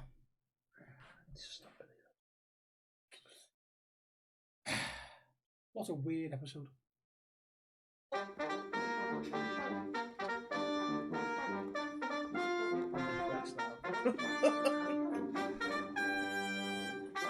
So cool. Anyway, here's Heat Ray Godzilla. Godzilla! Godzilla! Oh, Still, we should run because he is Godzilla! Glow in the dark, Heat Ray Godzilla. Ooh. Have you seen Austin Powers and Godzilla? Run! It's Godzilla! It's not Godzilla! Oh. Oh, but anyway, here's Godzilla. Still, we should run like it is Godzilla! Yeah, Godzilla! No, it isn't. No, it isn't. Pretty heavy, that, actually. So you can attach, like, the fire breath to his mouth. Jeez, that is heavy. Yeah. Do some damage with that. Well, you can attach the fire breath to his mouth and it glows in the dark. To his mouth. I think you said knob. Well, yeah, that as well. You could probably breathe out his knob if you wanted to. Fucking Godzilla. I need the right angle so I can't see the phone reflected. Sick. So there you go. Heat Ray Godzilla, because the new Godzilla film's out soon with Kong, whatever. Another Godzilla film, I know, right? I've not even seen any of them, to be honest. So. What's fucking new? What's in it? But he's teaming up with Kong, fight another monster. Did I save anything else? Is there anything else that's pissed me off? We can get Godzilla 10-inch. Kong 10-inch. I can eat it. Godzilla, normal. Heat Ray Godzilla, which I've got. Mecha Godzilla. Battle Ready Kong. Kong with Battle Axe. Battle Scarred Kong. There you go. GG. GG. That's from the Monsterverse. The movies. Whatever. I don't think I've got anything else to rant about. I think I'm done with the ranting. Are you sure? Maybe. Positive. Yeah. Oh, slow sports news got me. Okay. For about 10 seconds. So Xabi Alonso. Yeah. So they tweeted out, breaking, Xabi Alonso has agreed a deal to join Bayern Munich. I was like, no! Do it! And then I went, oh, slow sports news fan for that. Woo! Oh, that was close. On news of Xabi Alonso, apparently Liverpool have approached Bayer Leverkusen for permission to talk to him. Ooh. As of today! Ooh. Let's go! Okay, let's go. Okay, let's go. Oh, fuck it, I'd be so happy with Alonso. Don't get me wrong, I don't think he'll do anything in his first year. Because he's got to implant his own style. Yeah. 2-3 years' time, Pep's going to be fucking shitting himself. Well, there's the thing, it's his second season with Bayer Leverkusen. So. Pep's going to be looking and going, fuck me, even I didn't do that in Germany. I was already winning trophies for Bayern Munich. He's like, I won some things in Germany, but I never fucking did that. Sitting from the relegation. I've never gone. Unbeaten so far, still, aren't they? I think, have they beat the record? I think they're level with Bayern. They're way past the record. Way past the record. Yeah, way past the record. Because Munich had it, didn't they? Mm-hmm. Played so many games. Which I'm pretty sure they won under Pep. But they got under Pep. Yeah. So, back to the whole thing about cups. Okay. We avoided City away. Mm-hmm. That was the thing I said we had to avoid. City away? No, United away. Here you go. Well, in the nicest way, we've got more chance United away than we have City away. Granted, I'm not saying it's an easy game, but City away is a lot harder than United away. Mm-hmm. If we were going to have City, I'd rather have City at home in the cup. I'd rather have United at home in the cup, don't get me wrong, but away at United, I'd rather take that over City. It's a little bit tougher, but not as tough. But the only thing is, it does mean that if we're going to face City, it's either the semis or the final now. So it's one of them. It's never an easy game at Wembley. City's never an easy game. Never an easy game at Wembley. The league is very much. There's no. Like I said, the City game is the standard game where we've got to win to put our distance away. If we lose that, City's won the league for me. Because everyone else, they should beat. Yeah. There's only Arsenal and Spurs that have got the chance to take some points off him. But we've still got to go to United and Everton. So we need that 4 points for us to win the league. The Europa League is the same. I'd rather not face Leverkusen in the final. I would rather face them over 2 legs, with Anfield being the second leg. Okay. I think that's the only way we beat them. Go to Leverkusen first, don't lose. Part the bus. That's it, just don't lose. Mm-hmm. Whether you draw 1-1, 5-5, 10-10, because away goals is no longer a thing in Europe anyway. Just get the one goal at Anfield. Just do not lose away from home. Because that way Leverkusen can't come and be like, well, now you've got to attack us. Mm-hmm. Like, they're in the same boat. They've got to attack to go through. And we can exploit at least something, probably. Because obviously Pep Linders is a fucking tactical mastermind. Watch Ajax next season. Because apparently he's going there. Uh-oh. So... They've done well, Axe, to come back. They were battling relegation beginning of the season. Now they're like top 5, I think. So no, they're not. I don't think top 5. Maybe they might be there now. They're up there. They're caught up. Oh, yeah. Captured slowly. But yeah, what's Pep like? So he's a tactical genius, and I reckon he'll find something in Bayer Leverkusen where he'll be like, that's how we beat them. That's the only way you get past that team. But this is also how you defend against them. Like, we'll have to change how we play, maybe. I don't know. But yeah, I think with the Anfield crowd, I reckon we'd beat them over 2 legs. I don't reckon we'd beat them in a straight final. When's the final at this year? I know the Champions League final is at Wembley. It's in Dublin. Dublin? It's either Dublin or Belfast, one of the two. It's an island. It's an island. It's an island. Okay, I like. It's in proper Ireland. Whichever one of them's in proper Ireland. Proper island, oh fucking hell. Oh, that's it. I'm guessing, is it the Aviva Stadium? Yeah, I think it's the Aviva Stadium. It's Croke Park. It's Croke Park. Big stadium. I think it's the Aviva Stadium. I'm pretty sure it's the Aviva Stadium, yeah. That's a weird stadium, that. It's a massive stadium, and then the one stand behind the goal, it's just a tiny fucking tier. You can only put like 100 fans in it. See, and a massive glass wall. It's like when the Europa League draw came out, there was 4 teams left in the Leverkusen and Milan were in there, and they could face each other. I was like, come on! Yeah. Let's have them, because at least that way, one good team's going out. True. And they fucking avoid each other, the bastards. Poor Brighton's got Roma. That's a tough game. Mind you, with Roma without Mourinho now. I don't think they fucking bring in though, don't they? I don't think they've actually brought a permanent manager in yet, have they? I don't know. Well, why else you've got your phone notes? Have a look. First. Right, who are Roma? I need a boo. Manager. Part 2 is definitely going to be shorter than part 1. Daniel De Rossi. Full-time manager or caretaker manager? I thought he was their caretaker manager. Head coach until 30th of June. So just put him into the end, yeah. See again, that's a smart option. He played for Roma, didn't he? Yeah, he played for Roma. De Rossi, yeah. He only played for Roma. Yeah. See, that's a good fit. He understands Rome. Yeah. He understands the club, and a lot of the kids, academy products that come through, or Italian kids, will understand who Daniel De Rossi is. And if he's like, no, like he was a fucking hard case for him. Yeah. He was a proper defensive midfielder. Like other than Gattuso, I don't think there was a harder Italian in that midfield. Roma was that team where if there wasn't an Inter, AC, or Juventus, they'd be the top team. Yeah. Because them 3 teams were there, Roma were like always the 4th team. They're always in the mix. You know what I mean? Yeah. I mean, like, if you look at their team, you sit there and go, the only 2 Rome players that anyone ever remembers is Totti and De Rossi. Yeah. That's really it.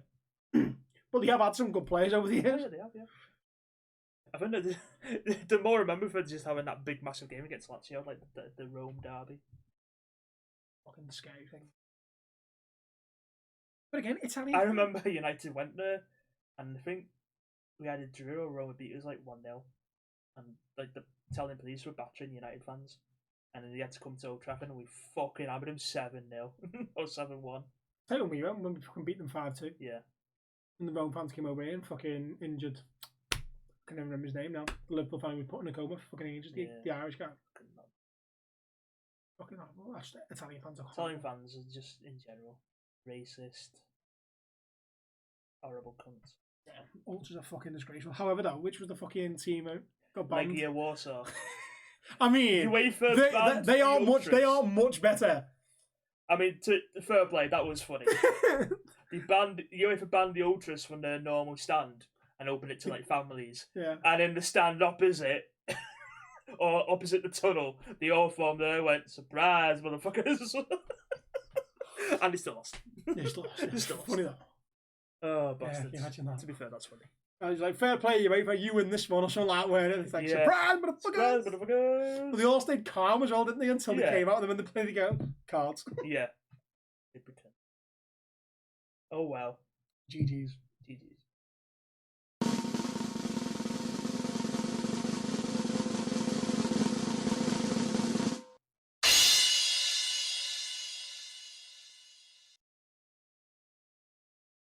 You did that. What? Oh. So I was doing that. Right, hold on.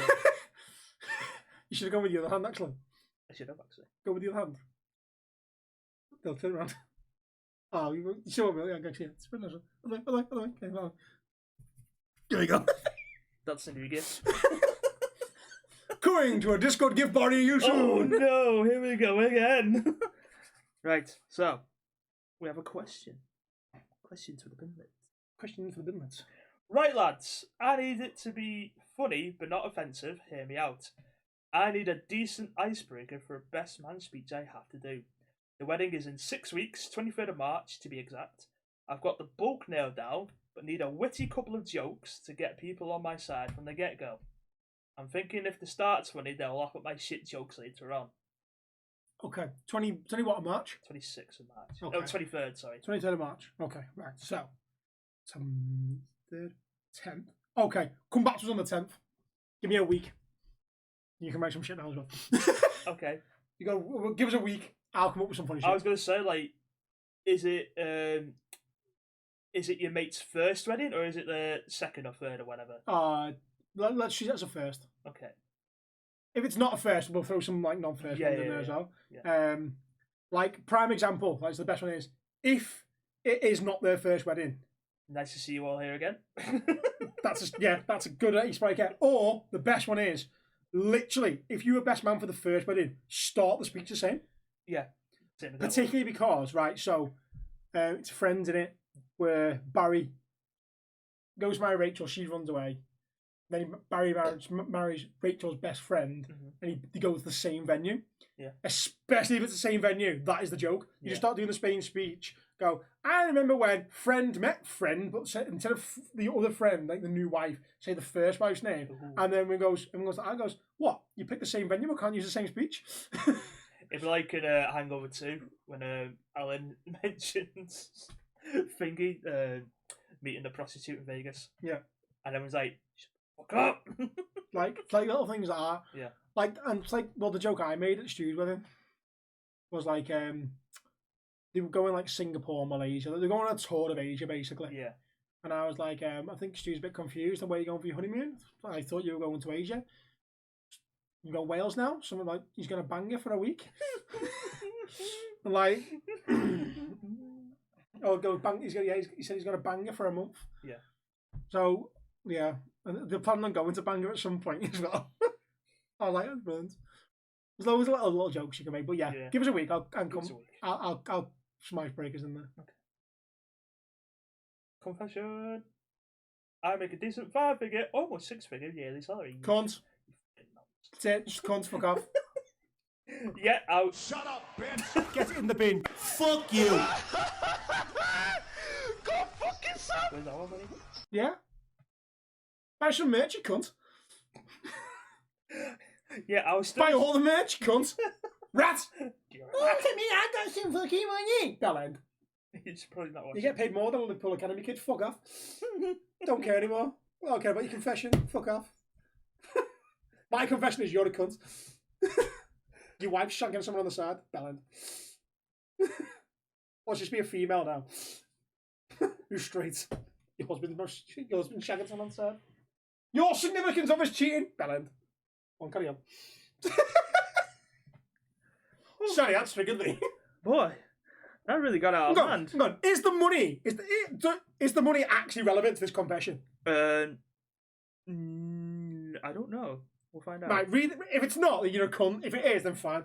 I don't think it is. Because they carry on with, I'll still search for train delays during my downtime to find disrupted train journeys near me and claim for a refund from them. Oh, you're a fucking bellend. Fuck off. Fuck you! Get it in the bin. Fuck you! Get it in the bin. Stupid idiot! Shut up, bitch! Go fuck yourself! Ja! Upset me, nasty bitch! You fucking cheap fucker. Fuck off. Almost 6-figure yearly sum.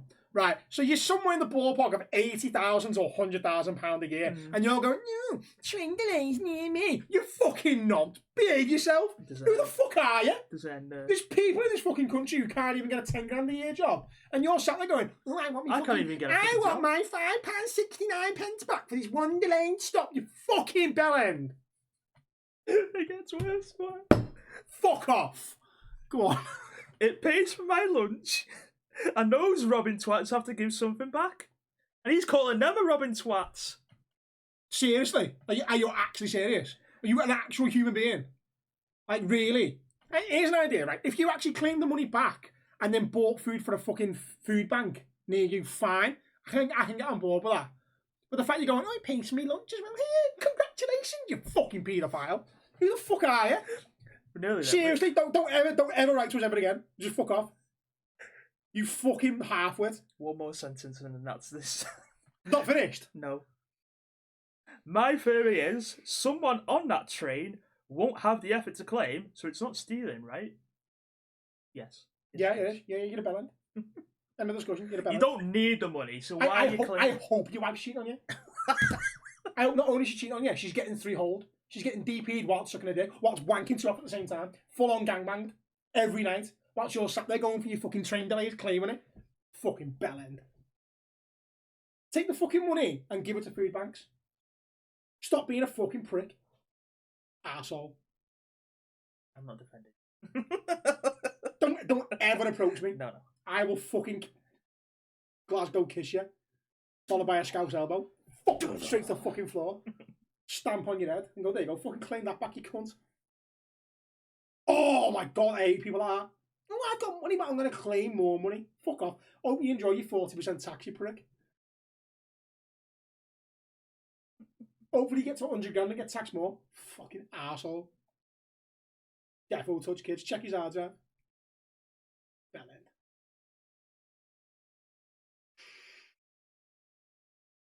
I need to die. Are you okay? I need to die. I'm not even sorry. Fuck off. There's a lesson to all of you. Don't piss me off.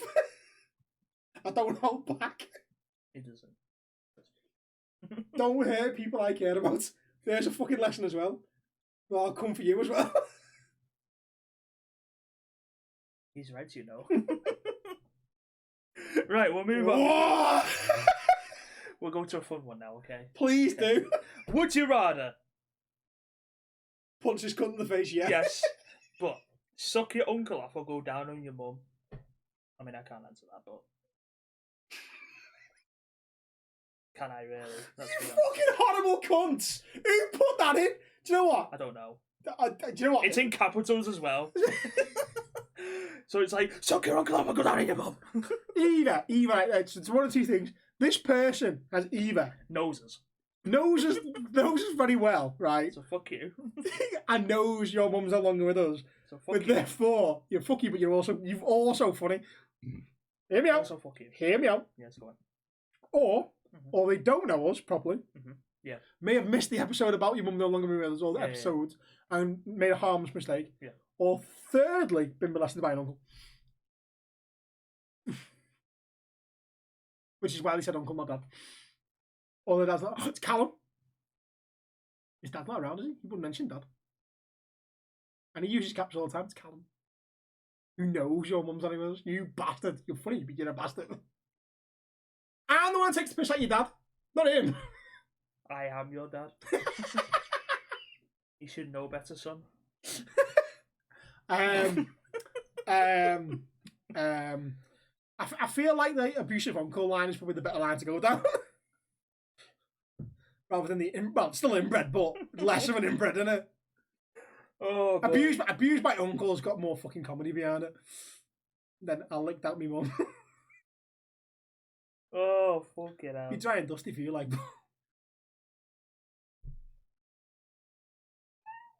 I'm so sorry. I'll take myself out. I'm claiming your house and your wife. You can keep the kids. Smart choice. Yeah.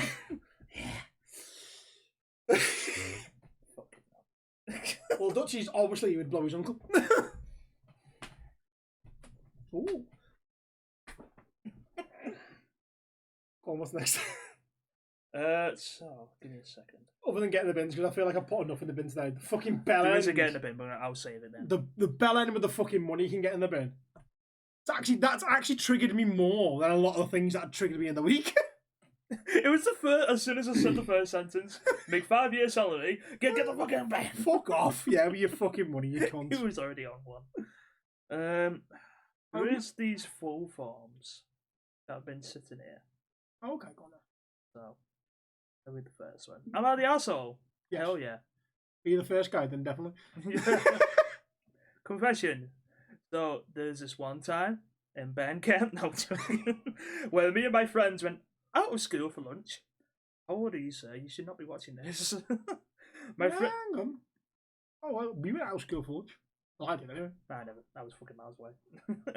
My friend took out this big blunt and smoked it. He gave it to my other friends, but I didn't have any. One of my friends got high as fuck. He pissed in the garden area that is open to the public.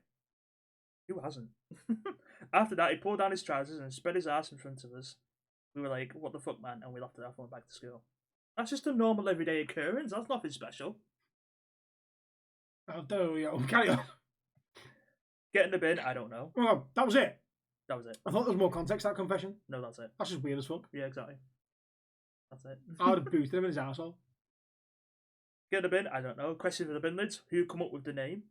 Oh, me. Yeah. There's a clip. Everything is here. There's a clip. I'll put the clip in. I'll drop the clip in a minute. So the clip's going in now. Where is he? Raging already down here by the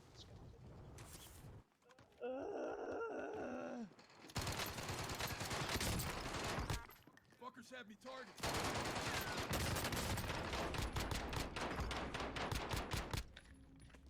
I'm hit.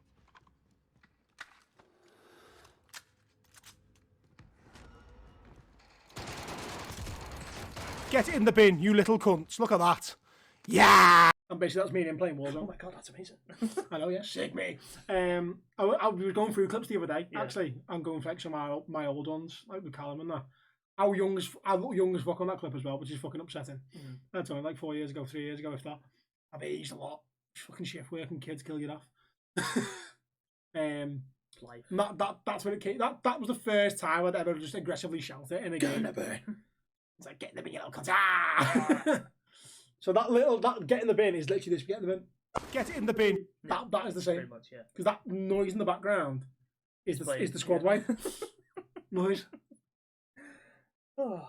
Would you rather commit a crime and it will stop forever after you've done it, or would you rather let there be one crime that would be allowed out of rape, murder, and drug dealing?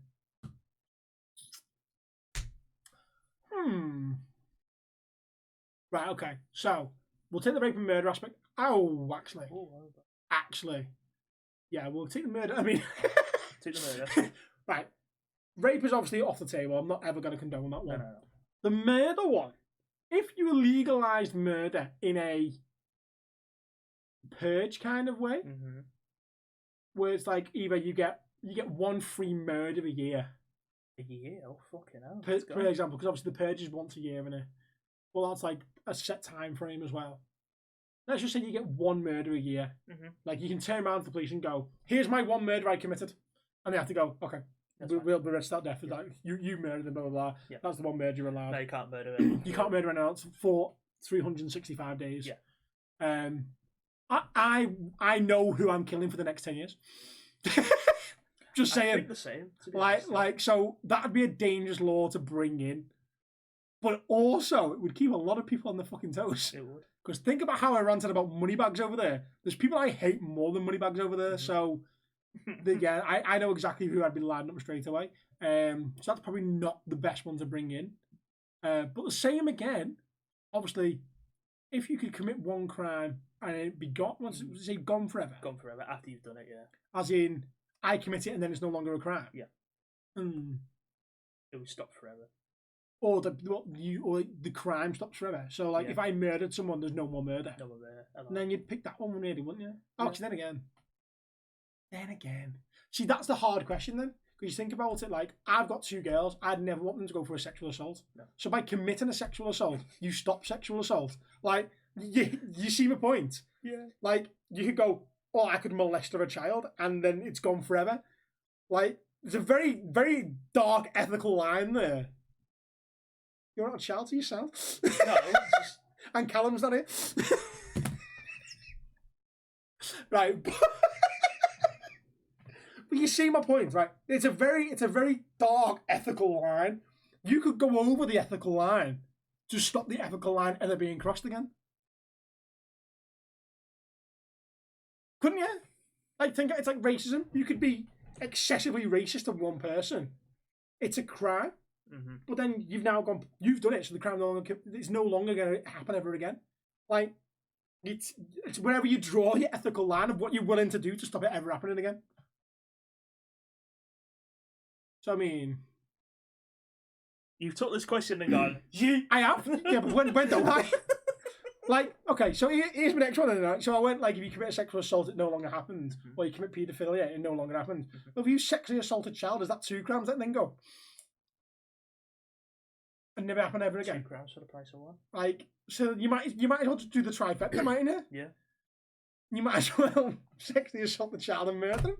Like, and then all 3 go. You do what you think's best. Well, I'm not saying that's what I do. I'm saying in a hypothetical, very, very dark ethical line boundary. You do that, and it never happens again, because that crime is no longer a thing, as in like it never happens. Yeah. So, I mean, it solves a lot of the world's problems. It would. I mean, America are fucked. Who are they going to shoot the guns at? But everyone. The carcass murder's gone. Yeah. I'll get rid of the guns. Myself the gun crime. Well, no, because they just shoot at clay pigeons instead. We do over here. Yeah, they don't. They don't, no. They shoot people. They see it, people.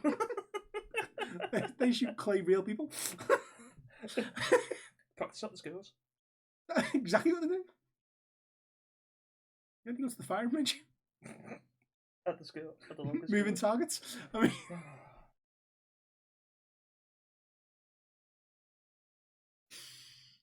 Oh boy! But you see my point? Yes. So like you could go really dark on the ethical line. Well, you could.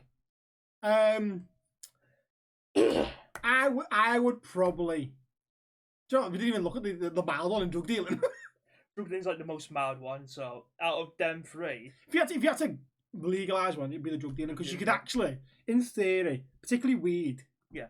With the studies done on it and its benefits for certain things. Mm-hmm. You could marketize that quite easy. All right, some of them not so much. I mean, like, smack is basically what they give pregnant women sometimes. Yeah. Like, so you might as well just take an edge off it, and there you go. What was that? You're paying, are you? Go have some smack here. Room 3. We've got the vein going. We gotta go in. Stab it. Like, but like that. Like, so a lot of the drugs, you can control it better if it's legal. Yeah. In theory. Yeah. So a lot like the overdosing from ecstasy and stuff like that, you can get rid of. Fucking ketamine. Then if you control that how it goes out and stuff like that, MDMA, all that shit. Like, you could control it better, but I still feel like going over the ethical line to get rid of a crime is probably the way to go. But which ethical line I cross, I'm not quite sure on it. Because I mean, if I could cross an ethical line to protect my kids, I would do. Yeah. Like in any way, shape, or form, and not just my kids, and Lauren as well. I'd never have to worry about them going through it. So there you go. Yeah, I'd cross the ethical line for the sake of my family. Do me time. Be like, yeah, but I fixed the world's problem on this. So fuck it up.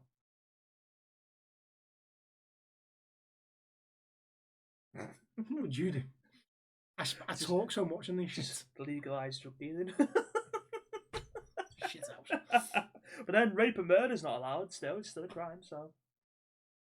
It's still a crime. I got rid of it. It's no longer a thing. Well, you do that and I'll legalise drug dealing. Boom! Problem solved! Sound. Got rid of all 3. There you go. Boom. Fuck you. Look at that. We're smart us. Top 5. Probably going to have someone knocking on my door about next week or so, but I've solved the problem. My 5's there. About this thing you said about rape and murder. So, we hear that you are willing to get rid of. You're willing to do such and such. Let's try this. Wait, what? Where's your bedroom? They do it to you. Top 5. What's your top 5 anime? Okay. Top 5 anime. I mean, I don't watch anime. I'm not a big anime. I mean, I only watched it as a kid, and back then it was Pokemon, Dragon Ball Z, Yu-Gi-Oh. That's Dragon Ball Z is the one. And yeah. That's it. It's the only one I care about. Yeah. And then I cared about. Still going. Pokemon. Pokemon. Is Pokemon anime? Yeah. Is it? Yeah. Okay. It pretty much is, yeah. Pokemon is probably, yes. Dragon Ball Z and Pokemon are the only two I really actually watched as a kid. Yeah. And have watched since. Yu-Gi-Oh! Yeah, Yu-Gi-Oh! Beyblade and anime? Beyblade's an anime? Beyblade wasn't anime. Yeah. But I wasn't really into them, so yeah, Dragon Ball Z and Pokemon's probably the only two I was really into. Yeah. I know there's loads of anime, but I still watch it. But we don't watch it. What are your nicknames? They just name nicknames and not like explained why. So they've got big nosies, big heads, tiny warriors, flying helicopter, pull out too late, and the lone homers. Okay. Well done. So, So you need to explain why. That's the thing. Stories. So there's this one time in band camp when I was. have you been watching American Pie? No. And then That's the only thing I remember from American Pie. This one time, band camp, I just see, I don't. It's American Pie 2, right? And if you do not remember, dildos for everyone. The people to man rubber dicks. Dildo, dildo, dildo, dildo. Right? If you've ever met, right? I am the Steve Stifler. Like in terms of just stupidity like that, I am the Steve Stifler. And Freshers Week at uni, I was the Steve. In other words, does Callum not remind you of Stifler? He does. Other than the fact that he can't get a girl. Oh yeah. So he's sort of who's the guy? Who's the fucking guy who does tantra? You know what I mean? Though. Yeah. Fuck, I can't remember. Right, hang on. Carry on with the story. Is it Finch?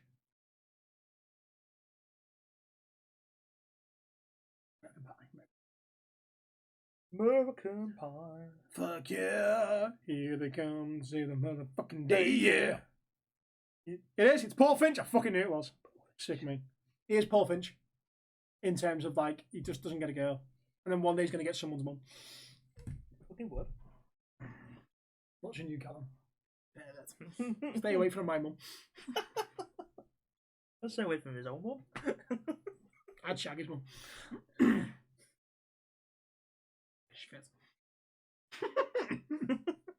I put her in my top five. Was it top 5 celebrity crushes? Yeah. Callum's mum. Callum's mum's in there. It counts. Oh dear. The famous KLCL's ma.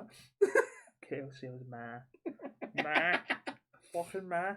Shag your ma, lad. So there was this one time when I was minding my own business, then a group of guys started to follow me. They had a big knife, so I ran. They chased after me, tried to hit me. It was very close, but they didn't hit me, but ruined my fucking coat.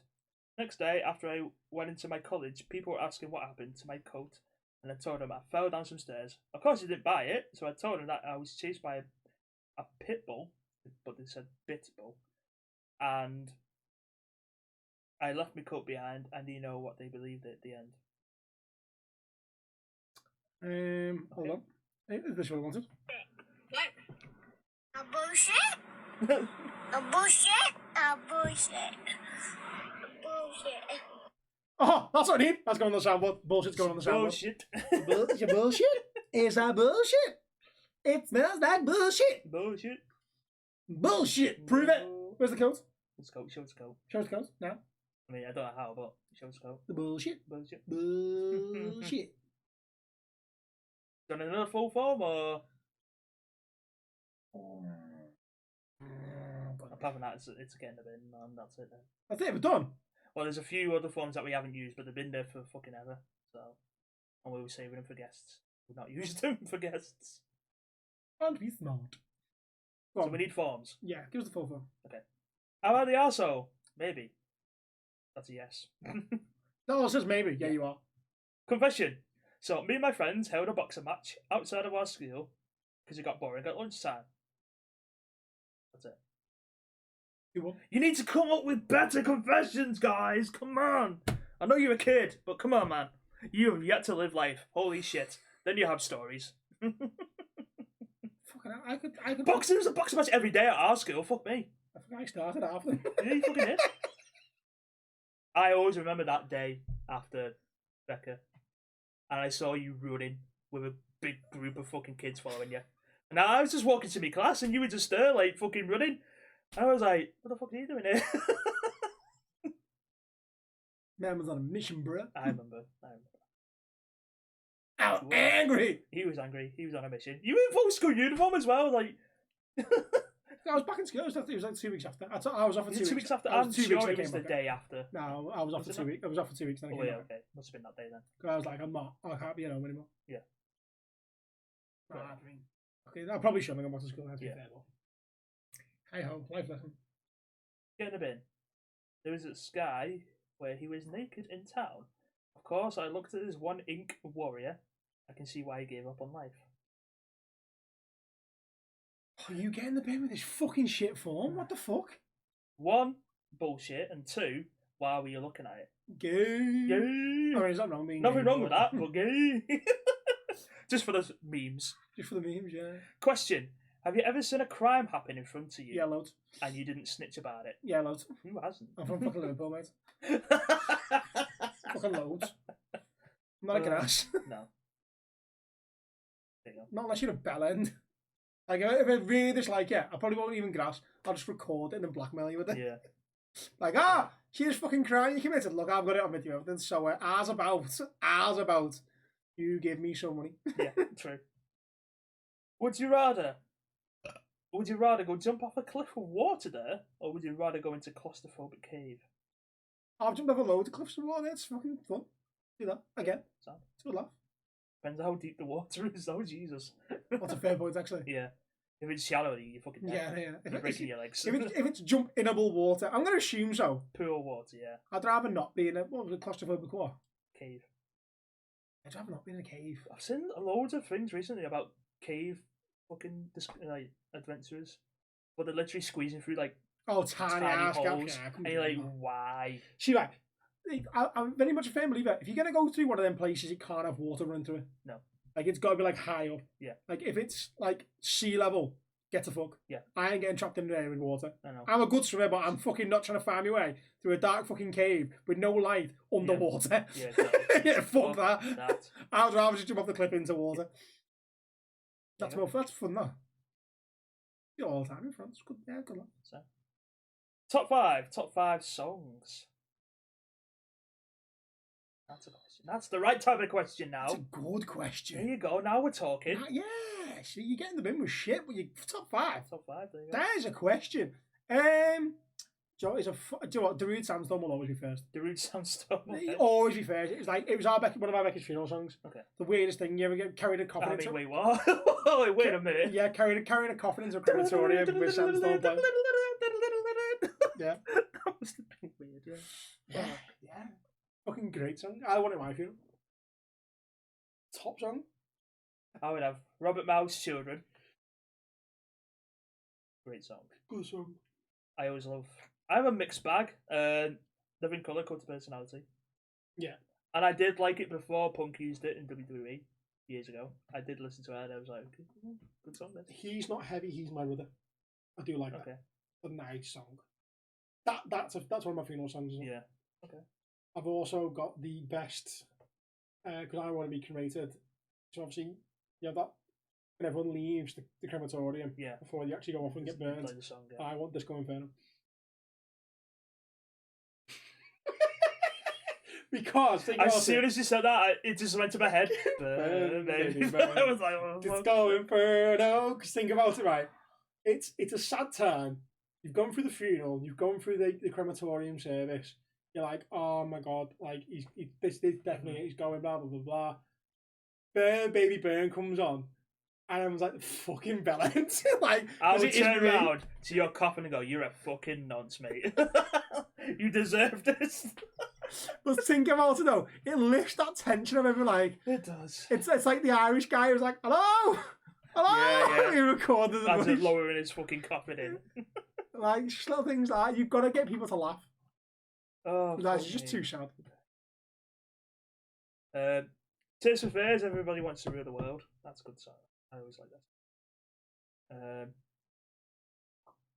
It's tricky because I like the shit songs. Into the Sandman. Yeah. Great song. What else? Without Me by Eminem. I've always liked that song. Okay. Fair. Always up there for my favourite songs. Oh, I've always loved Faithless. Insomnia. Yeah. Good song. Like Good song. you get the long version, but it's got the massive Yeah. build up to it. I like that one. I don't get it. You know what you want to do with that, right? You want to put a massive dunk on it. It's obviously not in there. Oh no. Yeah, Druid Sandstorms are definitely up there. Enter the Sandman is up there. He's Not Heavy is My Brother is in there. I don't think what else like. To be fair.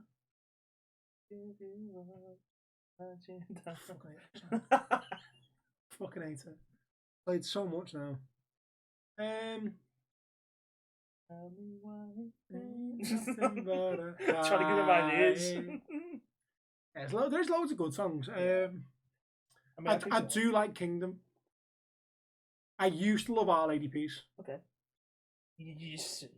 I wonder why. I don't listen to it so much anymore.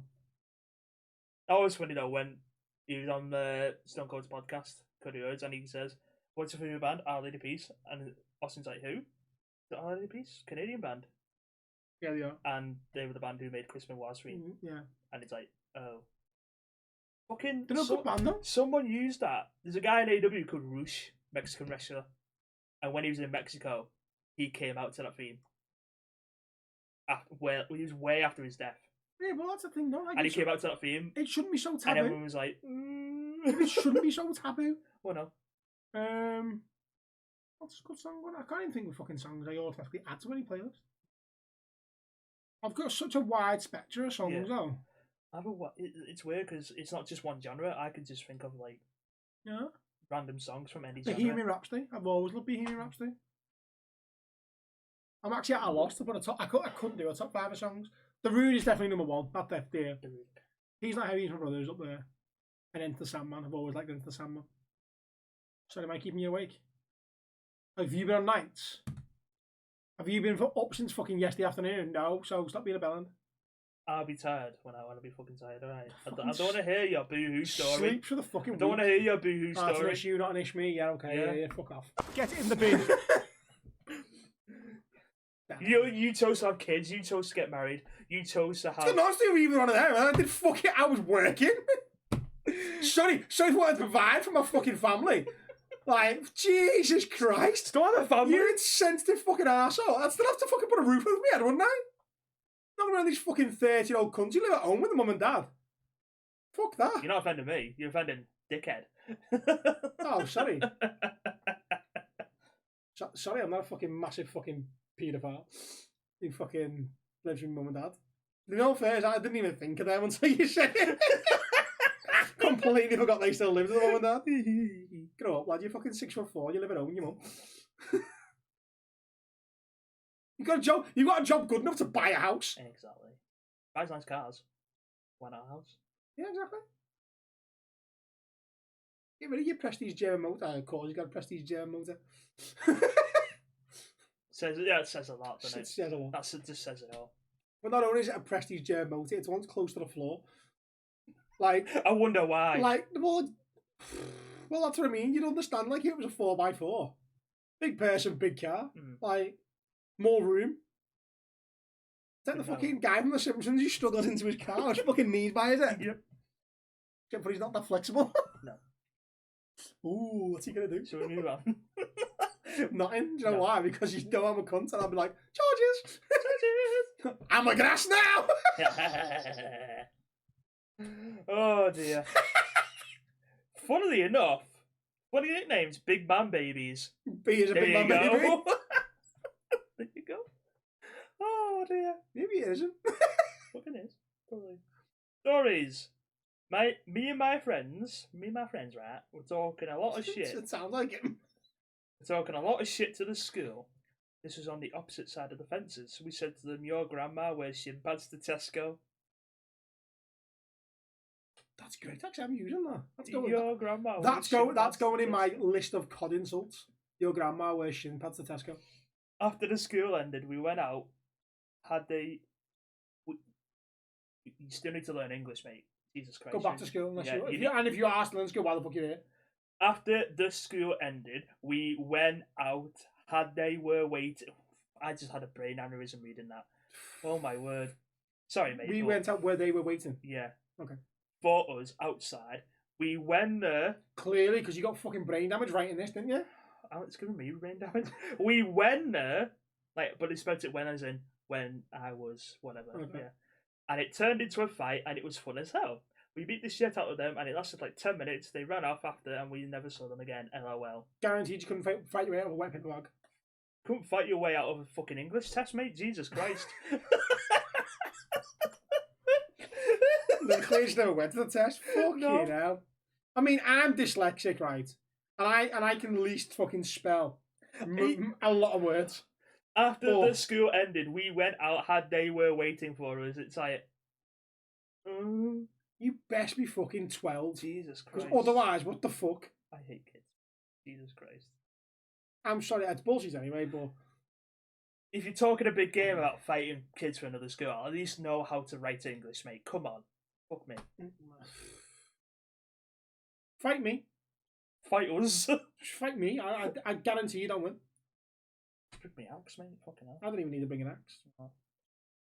I'm deceptive, you know, with fighting. People like have this impression, like, oh, he's small. I don't reckon he could fight.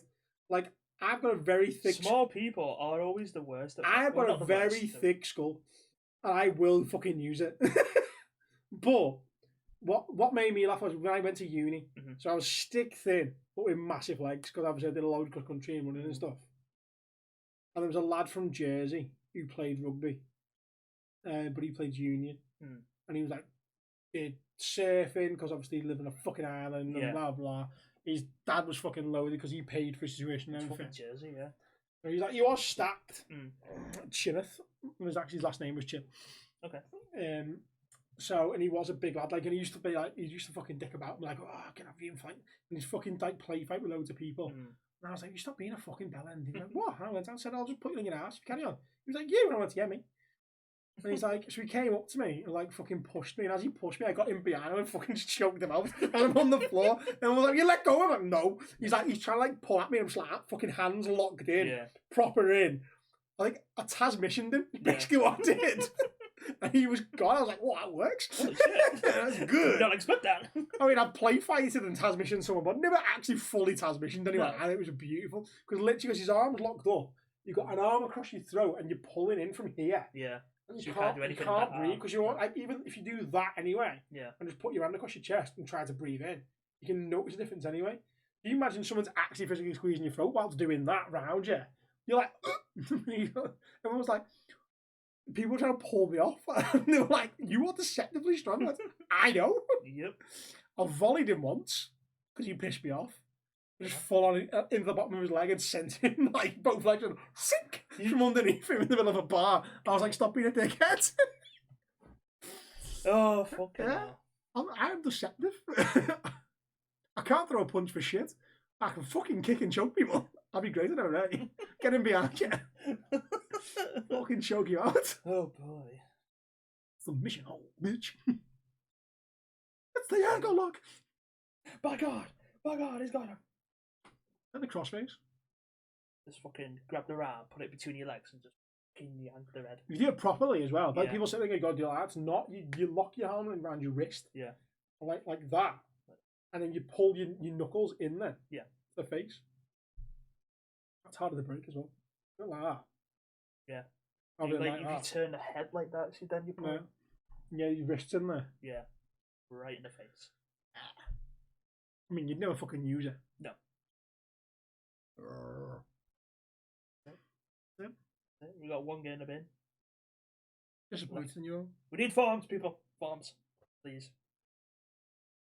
Get on that shit. Even if you send us countless fucking one after one after one after one after one. Yeah. Don't think, it doesn't have to be a full form. You can do a full form. GG, well done. Yeah. Make it better than that fucking one.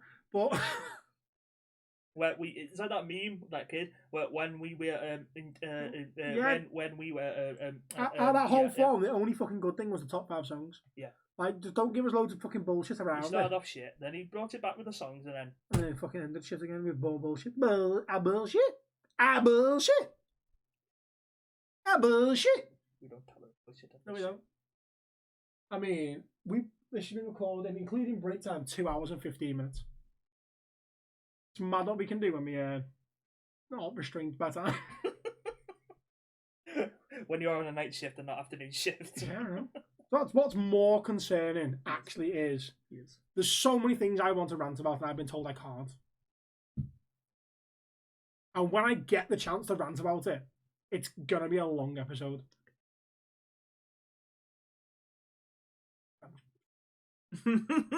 Just do it anyway, fuck it. No. Don't give a shit. I don't give a shit. You're right. I really couldn't give a shit. I will happily call people out all day long who I think are bellends. And on that note, the fucking arsehole yesterday on Discord, I'll pay me, no, fuck off. Right, shut up. You're a bellend and you fucking died within 30 seconds of landing, you cunt. Right? You did. There's a big fucking game, like you're a master at building. Oh, when people start shooting me, I'll build the Eiffel Tower. Did you? You didn't build it, did you? You did shit. You died in 30 seconds. Behave yourself. Second game, he chose where to drop. And dash his way again. Again. Yeah, of course he did. Cost the whole team because they all died. Yeah, of course he did. And then Callum went, right, I'm picking the drop next. I can't wait for tonight, you know. We're only playing fucking Rebirth for people. I'm like, Callum, get me in. I can't really. I just want to play a few games of Rebirth. I'm enjoying Rebirth at the minute.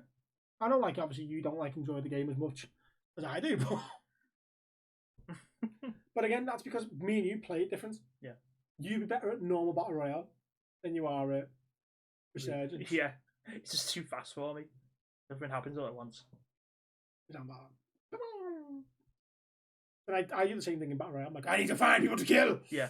Let me kill. When I'm playing Fortnite, I land the furthest point away, then I work my way in and try and kill try and not as counter as many people as possible. And everyone else is like, kill. I'm like, I'm just here to play. Dutchy takes the methodical, smart approach to how you should take these games. Land far away, stock up as much as you can with weapons and ammo and shit, and then work your way in. I take the I want at least double kills a game approach. Hot drop, kill. Like that, there was a game. I think I finished 14th.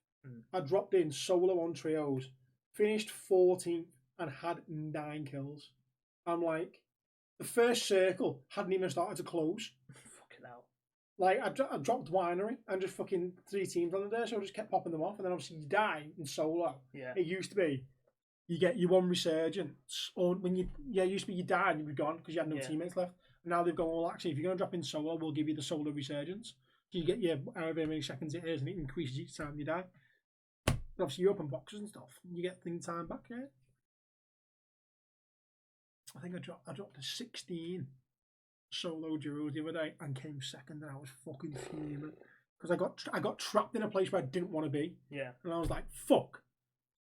I had a gas mask, I had stims, and I thought, well, I'll rotate round this way because they know where I am, so they're going to be guarding this side. I moved, and by the time I'd committed to the point of no return, the fuckers chucked the mosquito up on the path I was about to come up, and then they went back to the other side, and I was like, ah! Bastards. I mean, they could just split themselves, gone 1-on-1 each side. They probably would have killed me either way because they had the high ground. But yeah, fuming. I had a few back games, but I've got loads of insults lined up now. That's it. I just need a bit of content. I've also got a great one for Helldivers too. Okay. I just need someone to send me an audio clip so I can add it.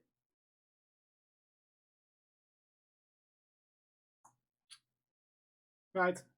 Got a good chance, ain't it? Yeah, because you need sleep. I'm not going to bed for that.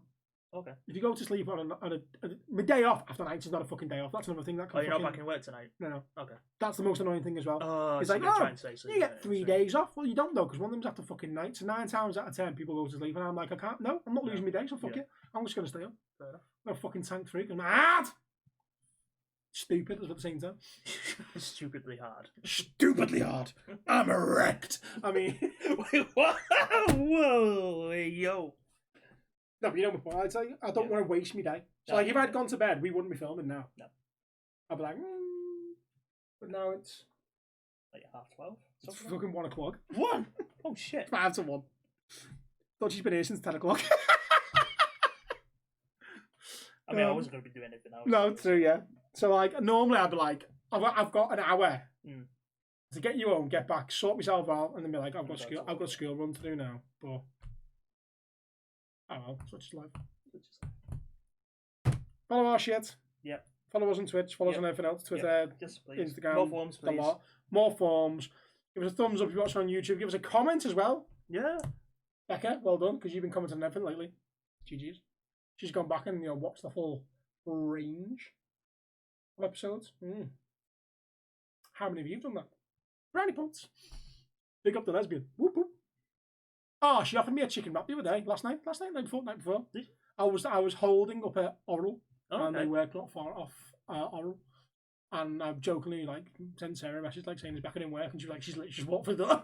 Damn it. And then Becca messaged you literally just missed me, and I was like, ah. And she's like, there's a Hunter's chicken wrap going here if you want it. And I was like, oh, sold. I was literally about to take the little diversion to their house to go get it, and then I got sent to fucking Tarbogana because of some Bella. Oh man, when I'm too sure I'm going to leave it. No, you're not Bella. Not either way. Yeah. Hi ho, what can you do? Join in next week where I probably rant less. Yes. And I rant more. Hopefully. Sure. Depends what happens in a week. Yeah, we'll find out. Find out next time. On Dragon Ball Z. Get it in the bin. On Get in the Bin. Oh, love you long time. Bye. Bye. Fuck off. Yeah, you money cunt. Get it in the bin.